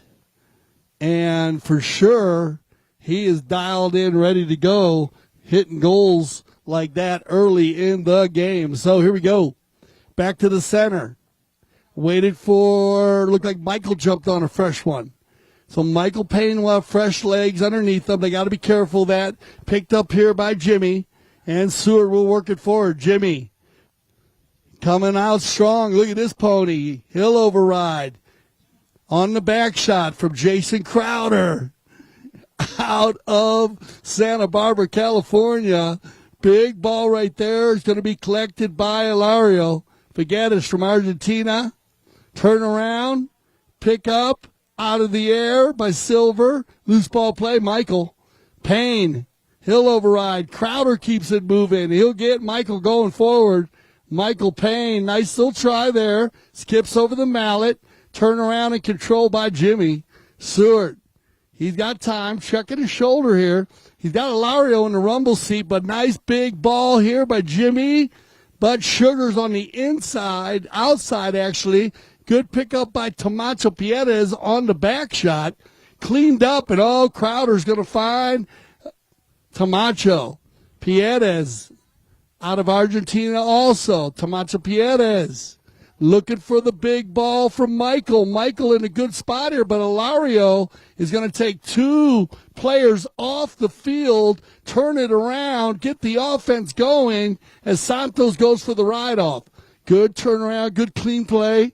And they pick it up and take it around. It's going to be taken and cleaned up by looking for Crowder, but Sugar gets a next shot and right on the doorstep, but no, that ball goes in. Sugar Erskine will get the equalizer.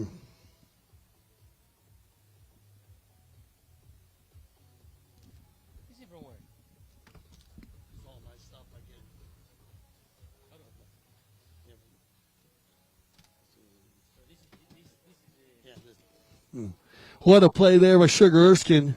Unbelievable play. As you always say, the Aspen Valley Polo Club, a family-friendly club, 15 acres, pristine land, welcome spectators of all ages. All matches, food, refreshments are free, with exception of special the challenge events, and open to the public, including dogs on leashes. Tell your friends, come on down to the Aspen Valley Polo Club. On the move, and another goal here is Michael Payne is going to take one out. I know we got some Michael Payne fans in the crowd here because I saw Michelle up there. Who's up here from Mountain Chevrolet? Down from Glenwood Springs. It's going to click down here, and I think they're going to run out of time. It looks like 35 on the clock. Yeah, you're going to get your warning horn. Get ready. There goes your warning horn, and there you go. Aspen Valley Polo Club, put your hands together. We'll send them off. Get them some fresh ponies. 2-1 here after our first Chuckle Play 2025, just for the love of it.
All right, welcome back, everybody, to CTV Sports. Here we get ready for our second track play.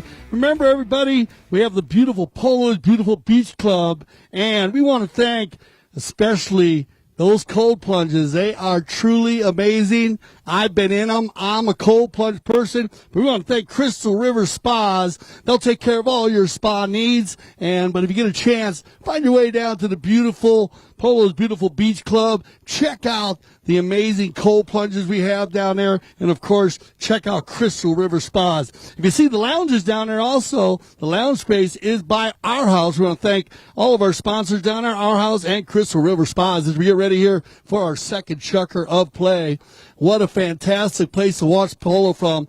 The Polo is Beautiful Beach Club. And don't forget about the merch tent. You'll find that on your way down to the beach club. Stop into the merch tent, get yourself some souvenirs for today and other many days of polo.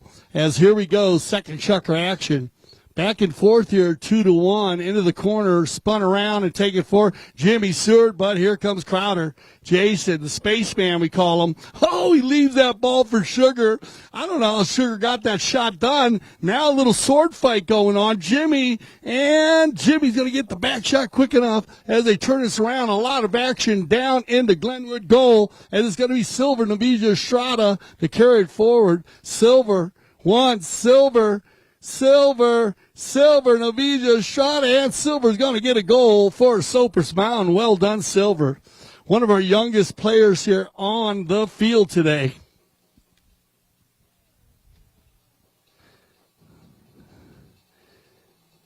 As I said, I remember Silver came in last year. I was actually taller than him. But that does happen.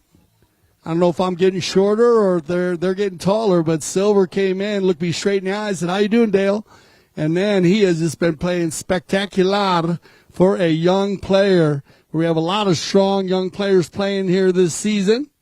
As the Tocolino family also here, Benja. The whole family's actually been in. Actually, Candy did a great job, too. The ladies do play also, as Samacho Piedras' daughters, Mia. They're going to go here and turn this one around. Lupe also plays. Oh, big ball by look at this by Ilario Figueres. That ball might go on its own. And Ilario, are you kidding me? From like 135 in the corner, hammers one. And that ball almost got saved by Crowder, but finished by Silver. Well done, Ilario, on the pass.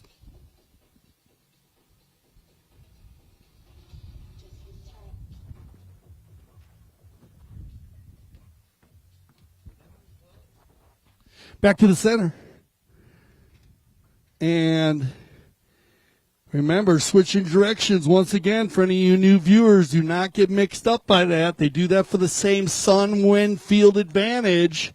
And today, with the wind blowing from Glenwood across up into Aspen, as the wind usually blows in the afternoon that way, you can understand why it is an advantage to run with the wind.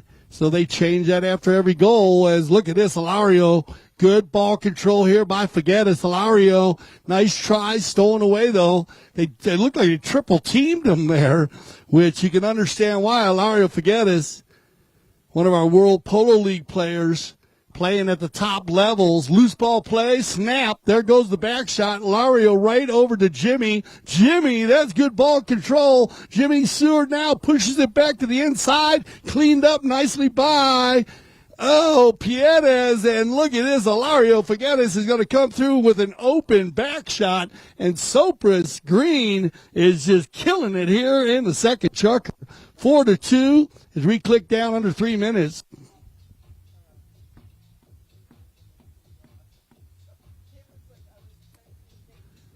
We'll get a courtesy change. Looks like they're going to go ahead and stop the clock here. And they'll stop the clock at 2:34 to be precise. 2:34, 4-2, as Soapers Mountain Ranch. Now remember, everybody, Soapers Mountain in the green, Soapers Mountain Ranch. I'd like to say hello to all of the community if you're here today.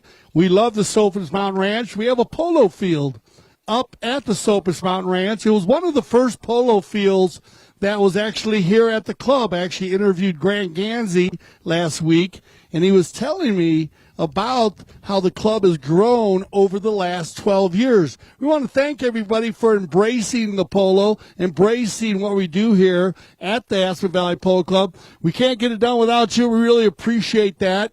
And because of that also, we want to remember that we have our, you want to make sure you get ready for on August 17th, the Aspen Valley Polo Club celebrates. It's going to be the 12th year and summer polo charity classic. Make sure you get involved in that, and that will be a lot of fun on August 17th. That's one of the events that you need to get tickets for. You can go to our website, AspenValleyPoloClub.com, to get all the information for that day, and that's for the Aspen Valley Hospital Foundation and the charity. They've raised a lot of money. I'll talk about that as the day goes. Moving forward, though, it's going to be Cypress Mountain Green, backed up again by Jimmy, turned around and controlled. Sugar leaves it now for Ilario, picked up and cleaned up the thievery play by Tamacho Pierres. Pierres looking for Santos, backed up by Jimmy. Everybody looking for a player to pass to now. They got Santos out in front. Crowder goes for it. Ilario kind of taking over the game here on the big gray pony. Stolen away, though, by Crowder. And here comes Michael. Michael will leave it for Crowder. Crowder goes back to Michael. Good give and go. Michael tries to go near side. Difficult play. Back to, a little bit of a miss hit there. And it'll be Bellini. Santos Bellini with 1:20 on the clock is going to carry it into the 60. Trying to turn it around here. Silver overrides. What a shot by Tamacho Pierres. And that ball will go just off to the left. And once again, we'll have one of those game of inches plays. My man Jan Edik Frank would call that a Remington, a very close shave. And I can understand it. On the move is going to be picked up here. It's going to be Jimmy, but Michael's going to have a chance for the steal. The clean thievery play. Michael Payne. Will he get the finish? And he does. Michael Payne. What a play right there. As you don't see that happen a lot. He came in on the knock-in. Gets the steal. Here comes your horn. And that'll land it right there, Aspen Valley. As we'll go to a little break. And we'll be right back on CTV Sports.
All right, everybody, welcome back.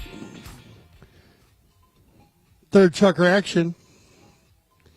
And after a successful debut of the Twilight Polo Nights and Drone Show, that happens on Tuesday nights, so you got to make sure you keep an eye out for that.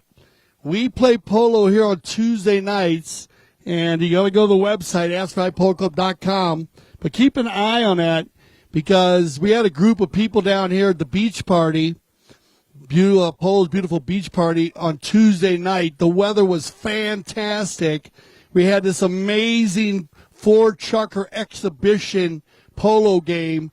A lot of fun with the top players in the world, and that's the main part of it. Look at this, Michael Payne on the move. Michael overrides there. Crowder turned around by Jimmy. Here comes Soper's green. Well done. Jimmy Stewart dialed in here today, leading and facilitating the ball at a high level. They're keeping an eye on Silver, though. Silver scored about 7 or 8 goals in his first 2 games, and after that, the only problem with playing that well, Silver, is that all the top pros are like, okay, buddy, get ready. We're going to teach you a few things. But Silver's ready for it. I talked to his mom, Sophie, today. He's very focused, very he's at that point in his game where he's ready to go. So he'll learn from every little play that goes on. And right there, good ride off here by Silver. Oh, but stolen away by Crowder. Jason looking for Michael. He's got him on the near side. That's a nice shot, Michael Payne. Oh, well done. Michael Payne with the golazo right there from the near side, the left side of the pony. Not an easy place to shoot the ball from. Michael having no problem.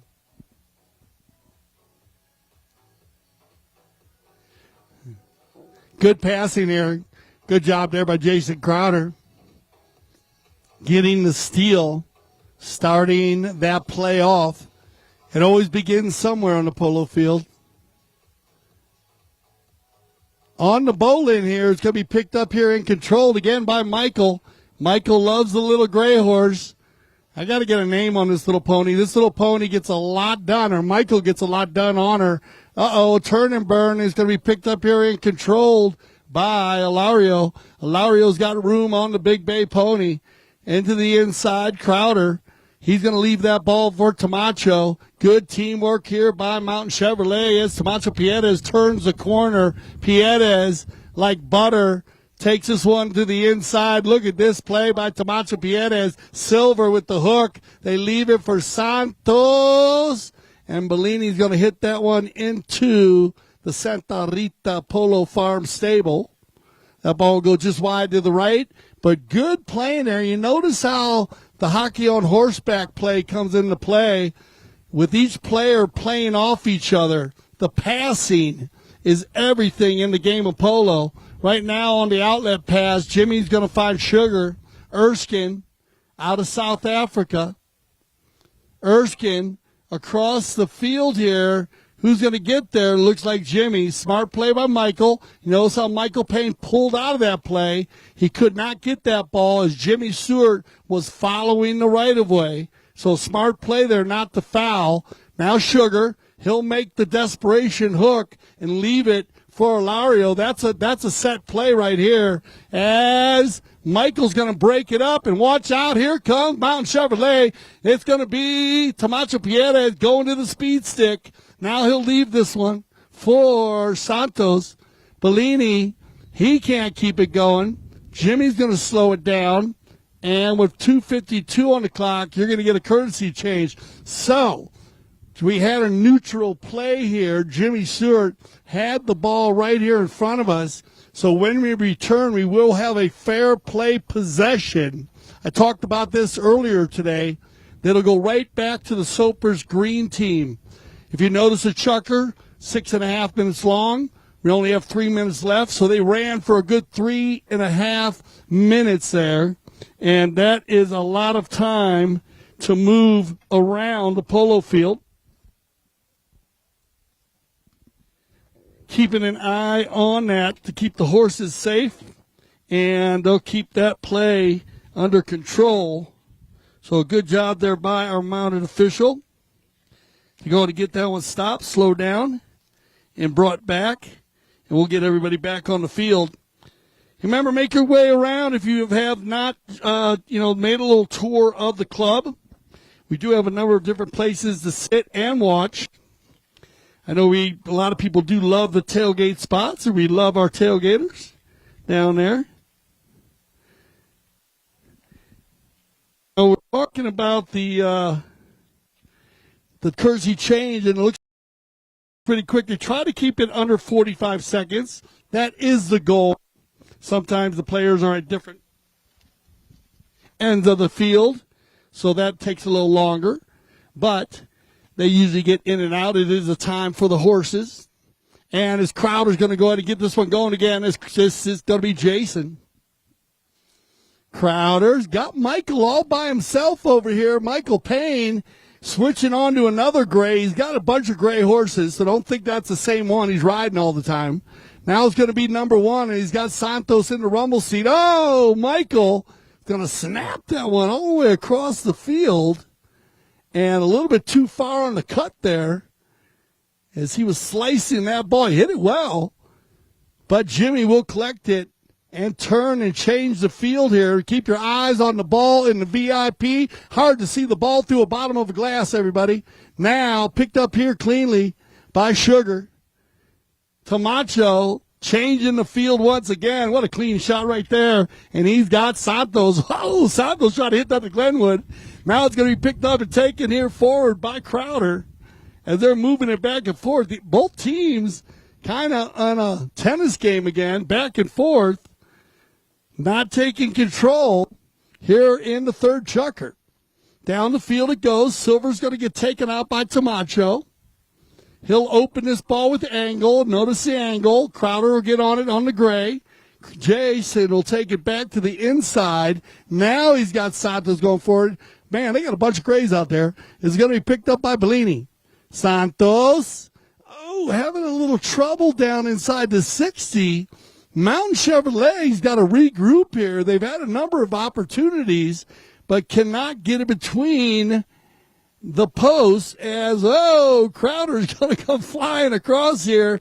And I think everybody could see that foul when it was coming. That ball was going up and down the field. Jason was going across the field thinking he had time, but one of the green players was less than 2.5 strides out, so we will get a penalty on this. And they are over center going to goal. So ball placement now.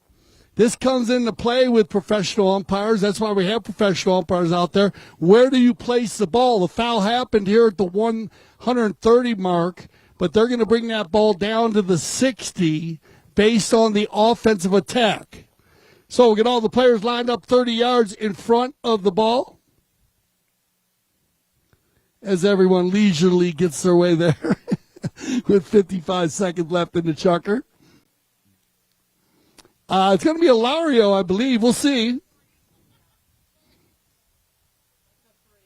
Oh, penalty 3. Okay, I thought he might move one more. So we got a penalty 3. I do apologize. Instead of it should be an open goal, too. Good ball placement here. We're going to penalty 3, 40-yard shot. Oh, Lario. And Alario usually has no problem from anywhere. Trust me, I watched this guy shoot all winter long in southern Florida at our sister club, the Grand Champions Polo Club, gcpolo.com, and he is fantastic.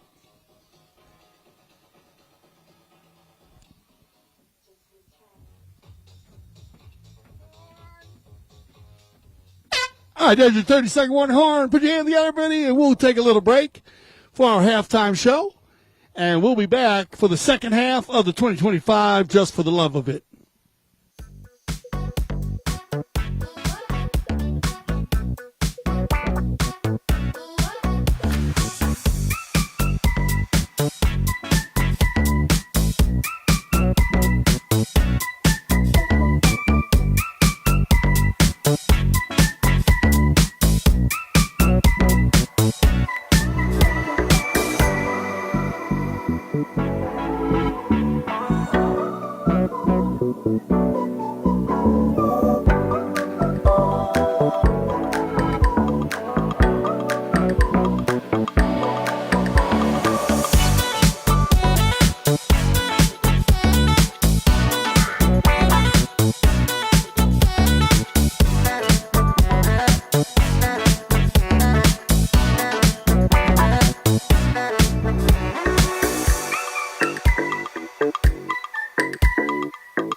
All right, as we get ready for second half here. Once again, if you make it down to our beach club, Greg Heiner down there. I saw Greg earlier. He said the beach club was turning up. That's what we say down in Miami. So, there's nothing like bringing South Beach, the Polo's beautiful beach club, where South Beach meets the Rockies. Oh, man, you can have some fun down there. What are you doing down there, Greg? I think they're having too much fun down there at the beach club today. Once again, we want to thank Crystal River Spas. Get in that cold plunge if you're getting a little tired, everybody. That'll refresh you. I'm going to get in after the game. For sure. They are amazing. I had the opportunity to, and I'm talking about being an opportunity to get down in there. But we want to thank Crystal River Spas. They'll tend to all your spa needs. So make sure you get in touch and get some love. And don't forget about our house. And our house is one of our sponsors also down at Beach Polo. If you guys want to come to Beach Polo, make sure you check that out. You go to gcpolo.com. You can also get some information on AspenValleyPoloClub.com. They'll take you to the Beach Polo, which is in November. And then, if you go to Beach Polo, you might as well go to Snow Polo, which is in December. You can plan all your trips. You go to Miami, then you go to Aspen. And then if you really want to get it going, you can go to Kitzbühel, Austria, and then off to Samaritz to the grandfather of them all, Snow Polo. And, hey, what can I say? Sounds like fun. So check all that out if you get a chance. And the ball they do use for all of that, and you'll see this in Aspen, Colorado in December. And you get all the dates. It's in the week of the 16th, but make sure you check all the dates based on weather and change. But they do have the Snow Polo World Championships there after the Beach Polo World Championships in Miami. If you can't get there, you can check it all out on CTV Sports as the game that you're watching on the big screen right there. That's what you can see. Go to any of your tablets or iPhones. And here we go. Second half action, 5-4. Sugar. Erskine on the move. Erskine, the one-timer. Look for the tail shot. Oh, that is some cool stuff right there. A perfect tail shot going to goal. Then Crowder says, no, Sugar, I got you in my pocket. Cleans it up with a fantastic neck shot. And here comes Camacho Pierres on the fly. Camacho back to the inside. Looking for Michael. Everybody turning. Picked up and cleaned up by Jimmy. Jimmy's got Sugar. We've gone to another gear, everybody. And open this one up as Erskine's going to run the far side. Sugar on the move. The faster he goes, the better he plays. Erskine inside the 60. Erskine looking for Ilario. Ilario's got a slam on the brakes. Has no play. Cleaned up nicely by Santos, and we're going round and round. When they stop, nobody knows. Here comes Crowder now. This is fun polo to watch. He's got two players to go to. Crowder's going back to Santos. Santos to Crowder. Crowder to Santos. Now Santos with the approach shot. He's got an opportunity. Michael picks up silver once, twice, three times, my lady, and that's polo at its finest, everybody. Come on. Give him some love right there. That looked like the Kentucky Derby with mallets in their hand. Unbelievable. Even Gaston like that. Woo! So Santos will get the goal there.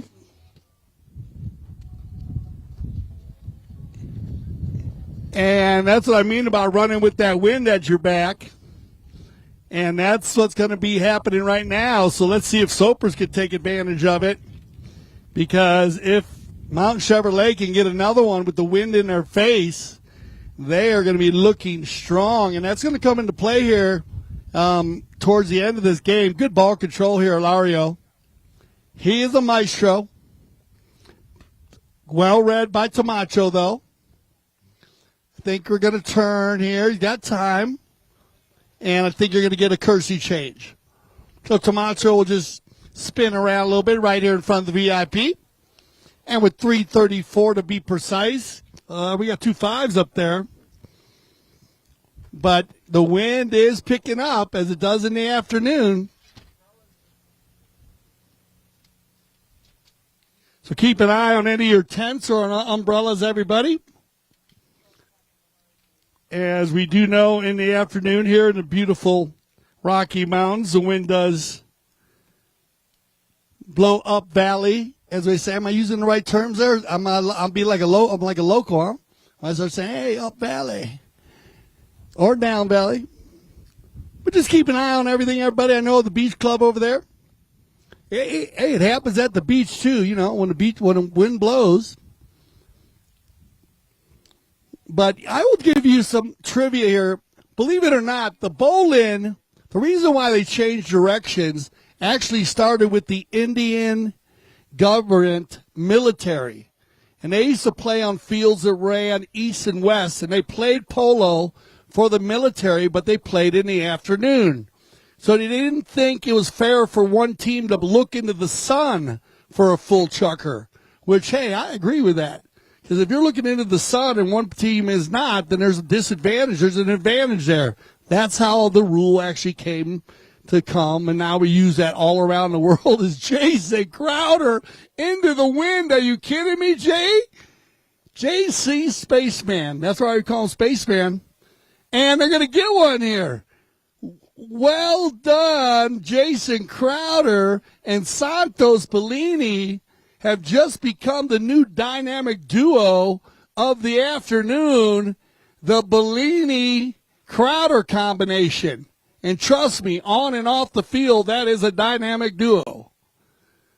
Well done, guys. Good polo there by Crowder and Bellini hooking up for the last 2 goals for Mountain Chevrolet. Out the back door, they got Tomacho going forward. Oh, bad luck there for Jason.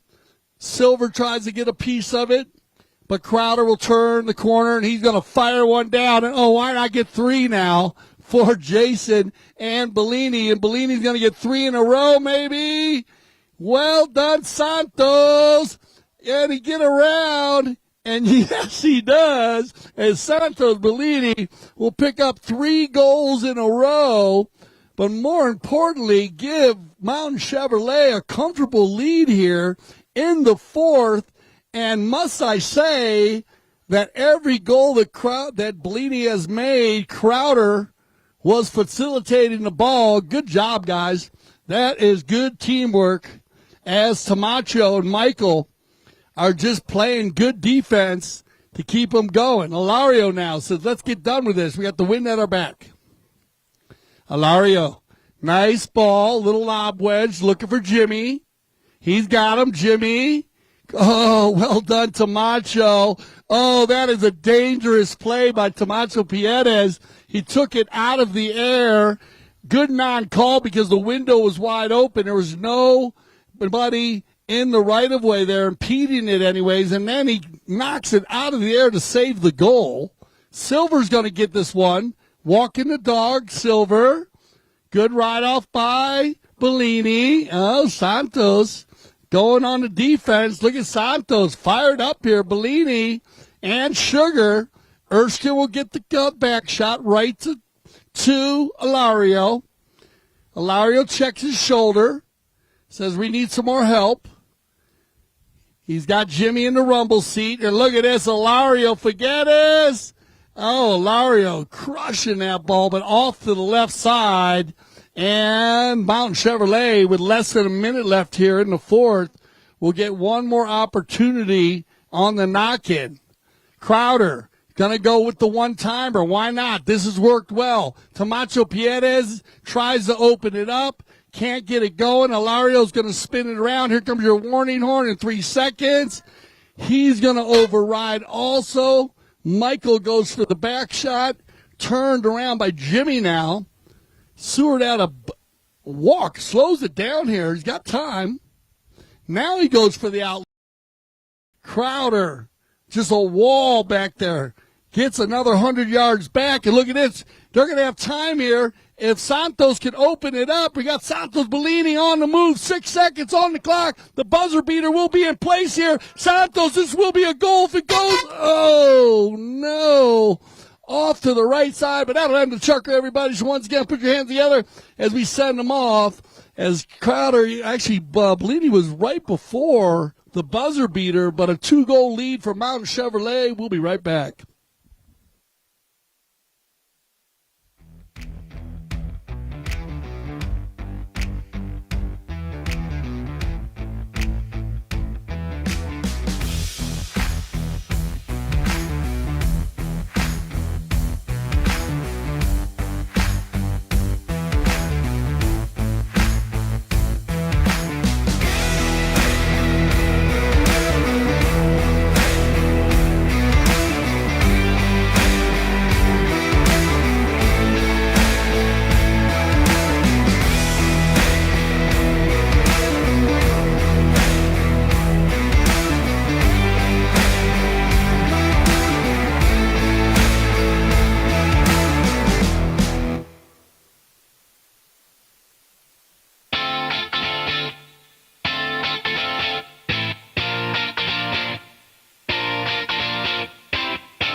All right, everybody, here we go. Fit Chucker action. Once again, here on CTV Sports, when we go off between Chuckers, when you're watching, we got the DJ Bird. I want to thank the Bird. But remember, if you want all of the energy, you want to feel the whole experience, you got to get here. You got to come down to the Aspen Valley Polo Club. So find your way here to the Rockies. Come and enjoy this beautiful area. You can hike. You can fish. You can water. There's so many different.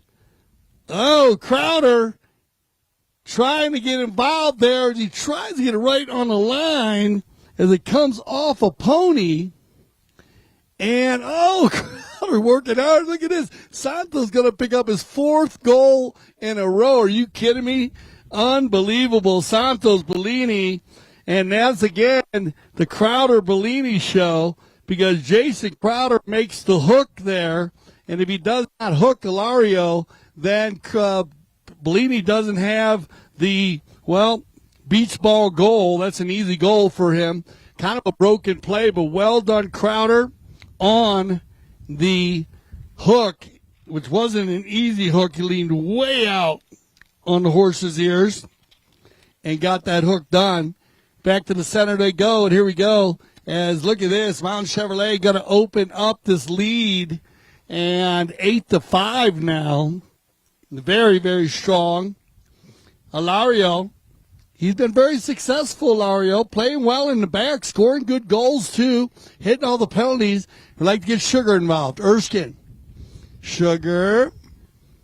This is a bit of a battle here. Silver's got Jason where he wants him. Silver now. That's a good rotation play, though, by Camacho Pierres. And just good defense by Mountain Chevrolet. And Silver pushed Crowder to the outside. But then Camacho Pierres does the rotation play, makes a stellar hook there, and makes him hit it out of bounds. And Crowder's going to go to doing what he's doing well, just hit the ball big. Right to Camacho, bad luck. Silver's got time, he'll control. Uh-oh, Silver. He's been very tough for Silver today. They've been watching him. They put a wall around him. Give and go off the pony. Everybody slapping for that one. Ilario will get out in front. Figueres. Now, good defense again by Bellini. Now, Crowder just running his show off the defensive play first. He's going to find Santos again. That doesn't work. They all come together, turned around, and I think you might get a penalty here. We'll see what happens as they came together right there on the boards. Looked like a lot of people were reaching in there to grab it. And, yeah, so they're going to go ahead and give that ball back. And, ladies, please watch yourself in the safety zone. There you go. You can get close for pictures. Just want to keep it safe. Thank you. We appreciate that. Okay, so we do have a reaching call. And it will be a penalty 4. So we have a reaching call. So I was talking about reaching earlier today.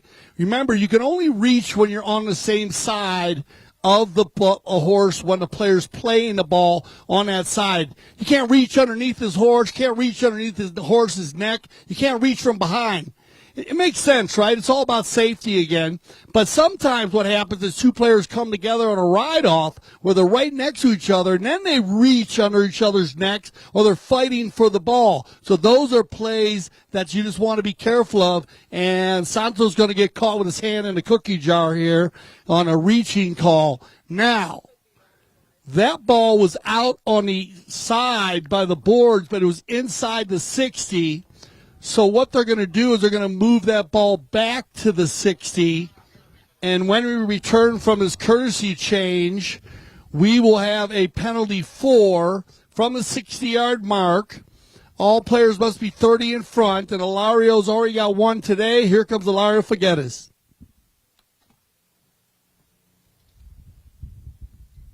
Oh, well hit by Ilario. Wow. Camacho Pierres, sometimes he uses the polo mallet like a wand, Harry Potter style, and he is just, and now we have a broken ball. So guess what, everybody? You're learning a lot about the game of polo today because those balls don't break that much, but when the ball does break there, you can see Camacho went to hit it off the field. It was cracked. When the ball does break, the players are allowed to play the larger piece.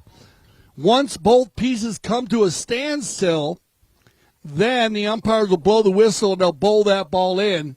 So make sure you keep that rule in your head because sometimes the ball breaks, the players will just stop, but you are allowed to play the larger ball until our larger piece anyways until it stops. On the bowl in, it's going to be Michael Payne.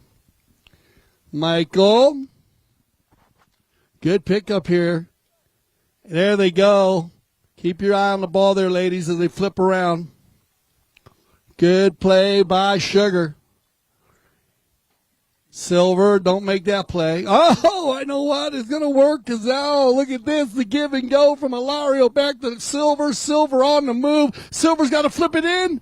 Oh, bad luck because that ball will go off the side. Poor Silver grabbing his helmet back there. What a play, though. That actually worked out very, very well on the give and go as Silver made a hook and then he dropped the ball to Ilario. So, Sopris Mountain in the green here, getting some passing going, but once again, the Crowder Bellini show was super strong in the last two chukkers. Jimmy, whoa, get out of the way, everybody. As that's what you do, Michael and Santos, both ducking out of the way of that back shot of Jimmy. 2:20 on the clock, as we do have a hand clock in sand. Janine taking care of business. And Santos, Silver, and Michael. Good read here by Mountain Chevrolet. Stolen away by Ilario. Gets a little help from the pony there as he kicks it forward. And look at this laser by Ilario Faganis, and Sugar Erskine has 30 lengths on everybody. Sugar with the approach shot. Sugar, and oh no. Look at this, as Mountain Chevrolet will dodge. Did that one go in? I guess it did. Goal, Lasso. No goal. I didn't think it was a goal, so. Not yet. So they do have a knock-in coming here. And we got 1 minute 30 seconds on the clock. Sugar was going Mach 5 there. And had 30 lengths, but I think he overhit the approach shot was the problem, and he had to try to come back for it. So with 1:10 now on the clock, Tamacho will take the knock-in, and Tamacho and Sugar. So keep your eye on the ball, everybody. Once again, they come here in front of you. Great photo ops right here by all of our players playing on this side of the field. Jason Crowder with the deep neck shot. Well done, Jimmy. Oh, turn and burn by Jimmy Stewart. Jimmy back to the inside. He's got Ilario in the rumble seat. Jimmy's going to lay this one out to controlled by Crowder. 40 seconds, 10 seconds to your warning horn. Michael might get an opportunity here. Michael Payne on the Little Gray. Michael, here you go. 30 seconds left. Can Michael finish it off here? At least gain a few more yards. There's a nice shot. He's got to come in from right to left, right by the Our House and the Santa Rita banner. Good burn right here by Michael. Well done, Payne. Look for the next shot. Michael. And taken off the doorstep by Ilario. I thought Michael was going to go for the volley shot. And here comes the second horn. And that'll end a chukker. So, once again, exciting chukker. We'll get them all ready for another chukker on some fresh ponies. We'll be right back here on CTV Sports.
right, here we go, everybody.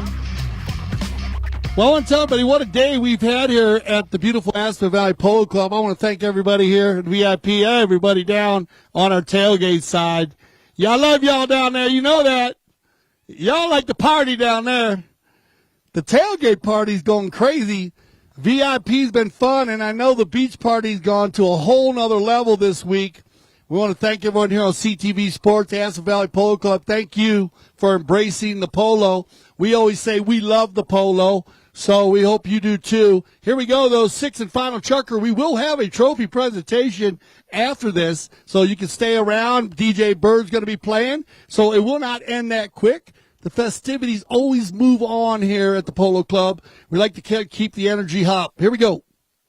Six chucker, 8-5. And Soper's Green needs to get going here early because they haven't been playing bad. It's just the Mountain Chevrolet team is dialed in today. Playing great polo, working for each other very, very well. Plays like this. And look at that. Change of field. Look at that. Give and goes all day long as Tamacho is going to find Crowder. Jason on the bill. We're getting into it over there with Jimmy. Sugar's going to come in, steal that one away, take it into the corner. Erskine now. Nice ball control here by Sugar Erskine, keeping it in between all of the Mountain Chevrolet players. They all come together down in the goal, crushing Sugar. No whistle on the play. Umpire says play on, y'all, as they come into a cluster on the turn, picked up by Ilario. Now stolen away by Santos. Back to Ilario. Ilario very strong on the defense right here. Look at Ilario. Ilario. Forget this. We'll get one here. You got to be careful, Ilario. He's a very tall individual. He's got long arms, too, and when he gets out in front, he can steal that ball, and he's off to the races. Great job there by Figueres. 2-goal difference. And that's what they needed to get that early goal here.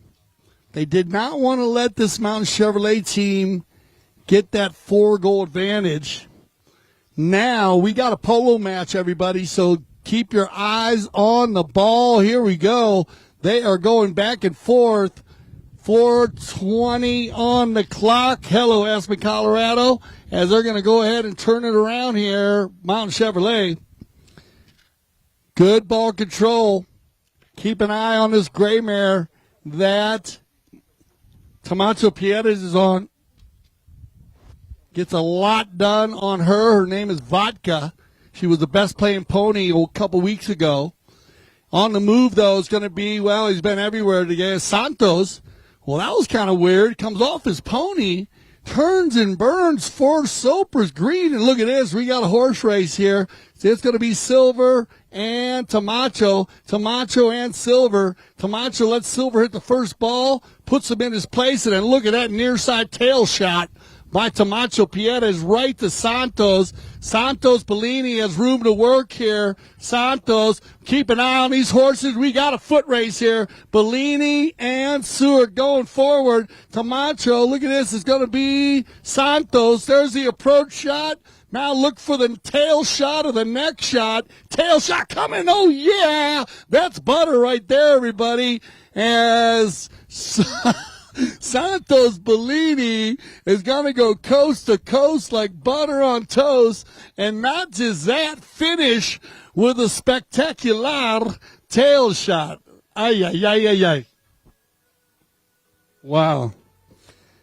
Goal number 5 for Santos.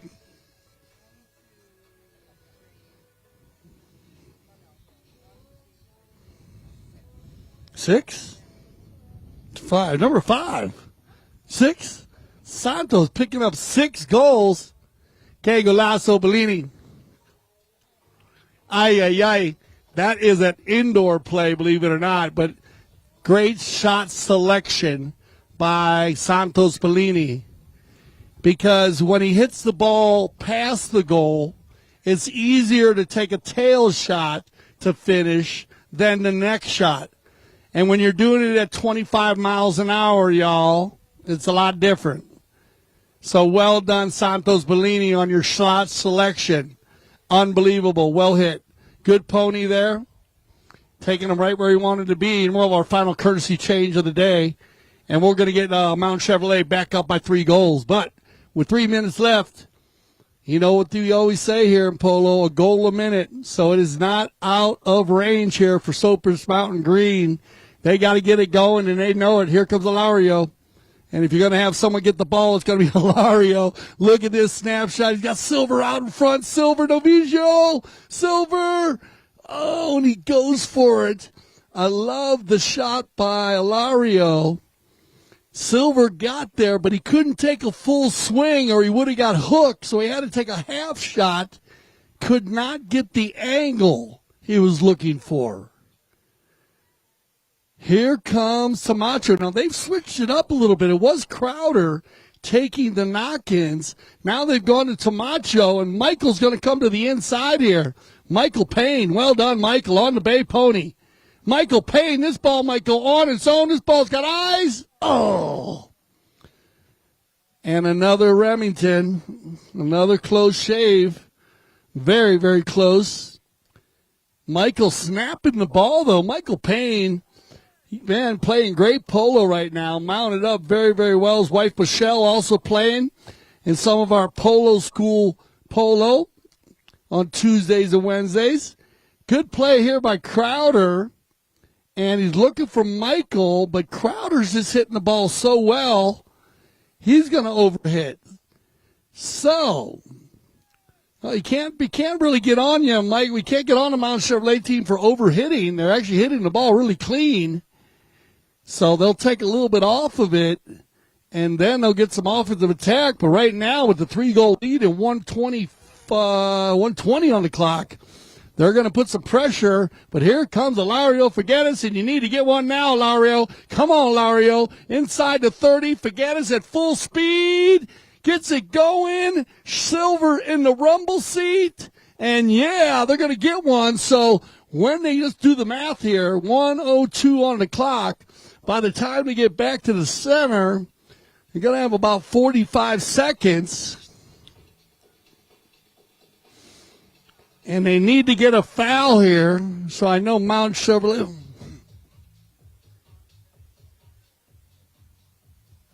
Now, Mount Chevrolet, they don't want a foul. Sugar says, give me the ball. Oh, out the back doors, Jimmy. Silver's going to get one more run, but all they need to do is not foul here. They don't want to foul. They can give up a goal, and they'll be all right. Bud Sugar's going to try to finish for Sopris. And, yeah, he does. So Sugar Erskine will get the final goal. They will come back and finish this, but the time is going to elapse, so we'll just keep it going, and that will probably end it. So once again, put your hand together for Mountain Chevrolet, everybody, as they're going to go home and take home the Just for the Love of It Cup. And, wow, what a game they had, keeping the pressure on Sopris Mountain Ranch. I want to thank everybody on Sopris, Silver, Novigio, Estrada, Sugar Erskine, Ilario Figueres, and Jimmy Stewart.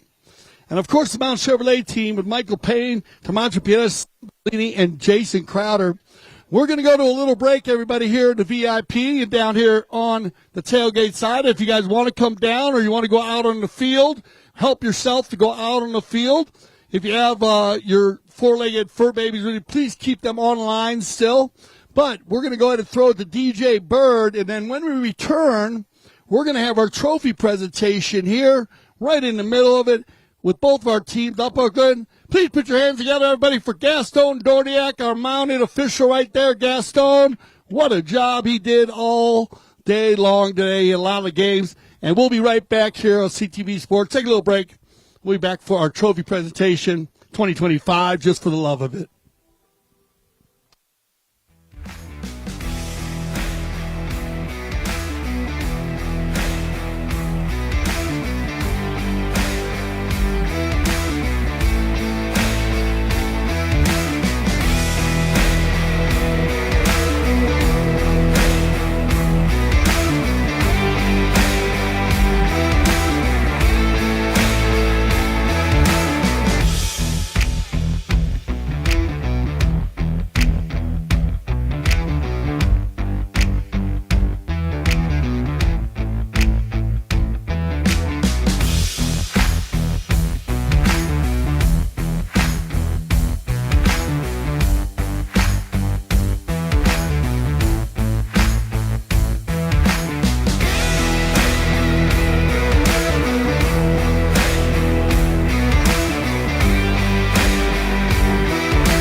The bird, the bird, the bird.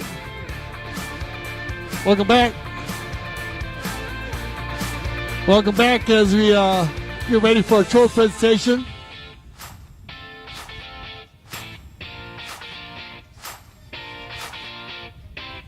Oh, the bird.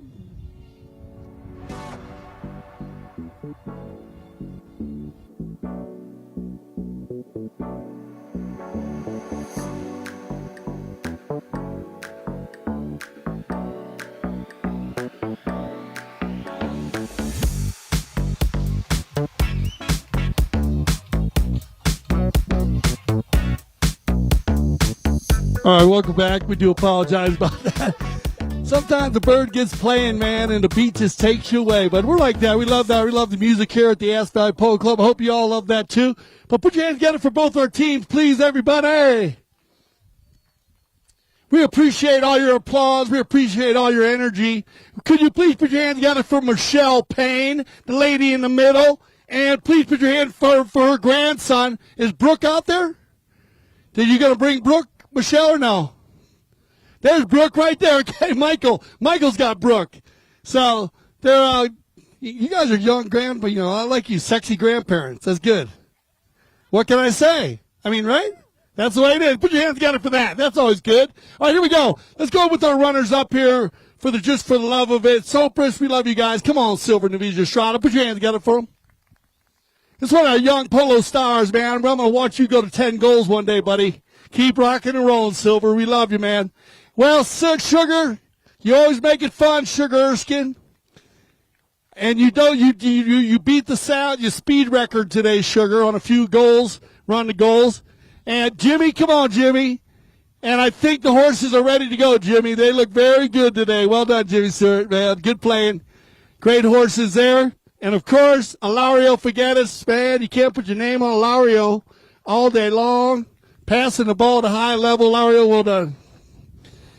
But you know what? When a team plays like this team played, Mount Chevrolet was just dialed in today. Michael, come on up with Brooke. Michael Payne right here with Michelle. They won the Basalt Handicap last week. But, Michael, what a day today, man. Great teamwork. And that's Brooke, beautiful baby right there. And I know Michael Jr.'s around here somewhere. There they are up there. Hello, with the other baby. There you go, number 2. All right, let's go with our number 2. I got taken away there. Come on up here to my man, Santos Bellini. Hey, Bellini, 5 goals on the day, yo. Yes, sir. And Tomacho Pierres, who played the middle perfectly between the number 2 and number 4. And then Jason Crowder, the spaceman. You are everywhere, and I got to tell you, well done, Jason. But we have an MVP, and you need an MVP. And the MVP for the just for the love of it, and I agree with the tournament committee. Come on, Santos Bellini, get up there, boy. Yeah, Santos Bellini on fire today. And I got to tell you, Jason, Tamacho, and Michael did a great job helping them. I want to thank the Sopers Mountain team. Sopers Mountain. Sopers, go ahead and step on down. Sopers, you're all good. Thank you, guys. Put your hands together for Sopers.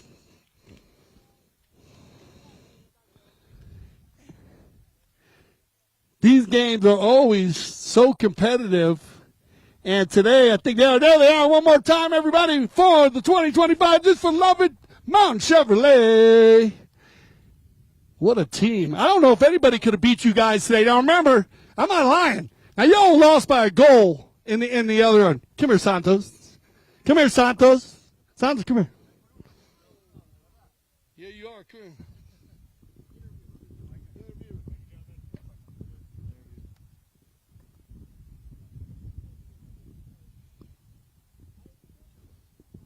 All right, only 1, 2, only 1, 2. There we go. All right, Santos. We're going to look right up there. Yeah. Santos Bellini, hold your mic up. Yeah. Yeah, so Santos Bellini right here, good friend of mine. Going to a whole nother level. You guys lost by a goal by the team that won in overtime. Yeah, I know. I mean, I thought we played great. A lot of back shots. Defensive play led to offensive plays. So That's what matters. Yeah, the team was ready to go, and I think you guys could have been in the finals. I watched the semifinals where they went up against Audi. It went right down to the end. It was a baller game. Everybody was firing all cylinders. There were a couple fouls there, but today I think you guys carried that in. And tell me about a little bit of the plays, because 5 goals on the day, but the team played well. Yeah, I mean, I think we had a lot of missed goals last game, so we went into this game, just making sure we capitalized on the plays we made. And it turned out well, so it was a happy day for us. Yeah, very well said. Right here, put your hand together for Santos Bellini. Santos, you deserve the MVP, my man. You know what we were talking about. Santos Bellini right there. Well, thank you, everybody, for staying and coming to the Aspen Valley Polo Club. Please tell a friend, and everybody here down on the tailgate side, please tell a friend. And you on CTV Sports, thank you for joining us for our doubleheader. You know what's going on here. I can't believe the summer's only halfway over, so make sure you stay on CTV Sports all summer long. I'm Dale Schwetz. I speak for everyone here at CTV Sports when I say thank you for making us the leaders of polo broadcasting. And always remember here at CTV Sports, we love the polo.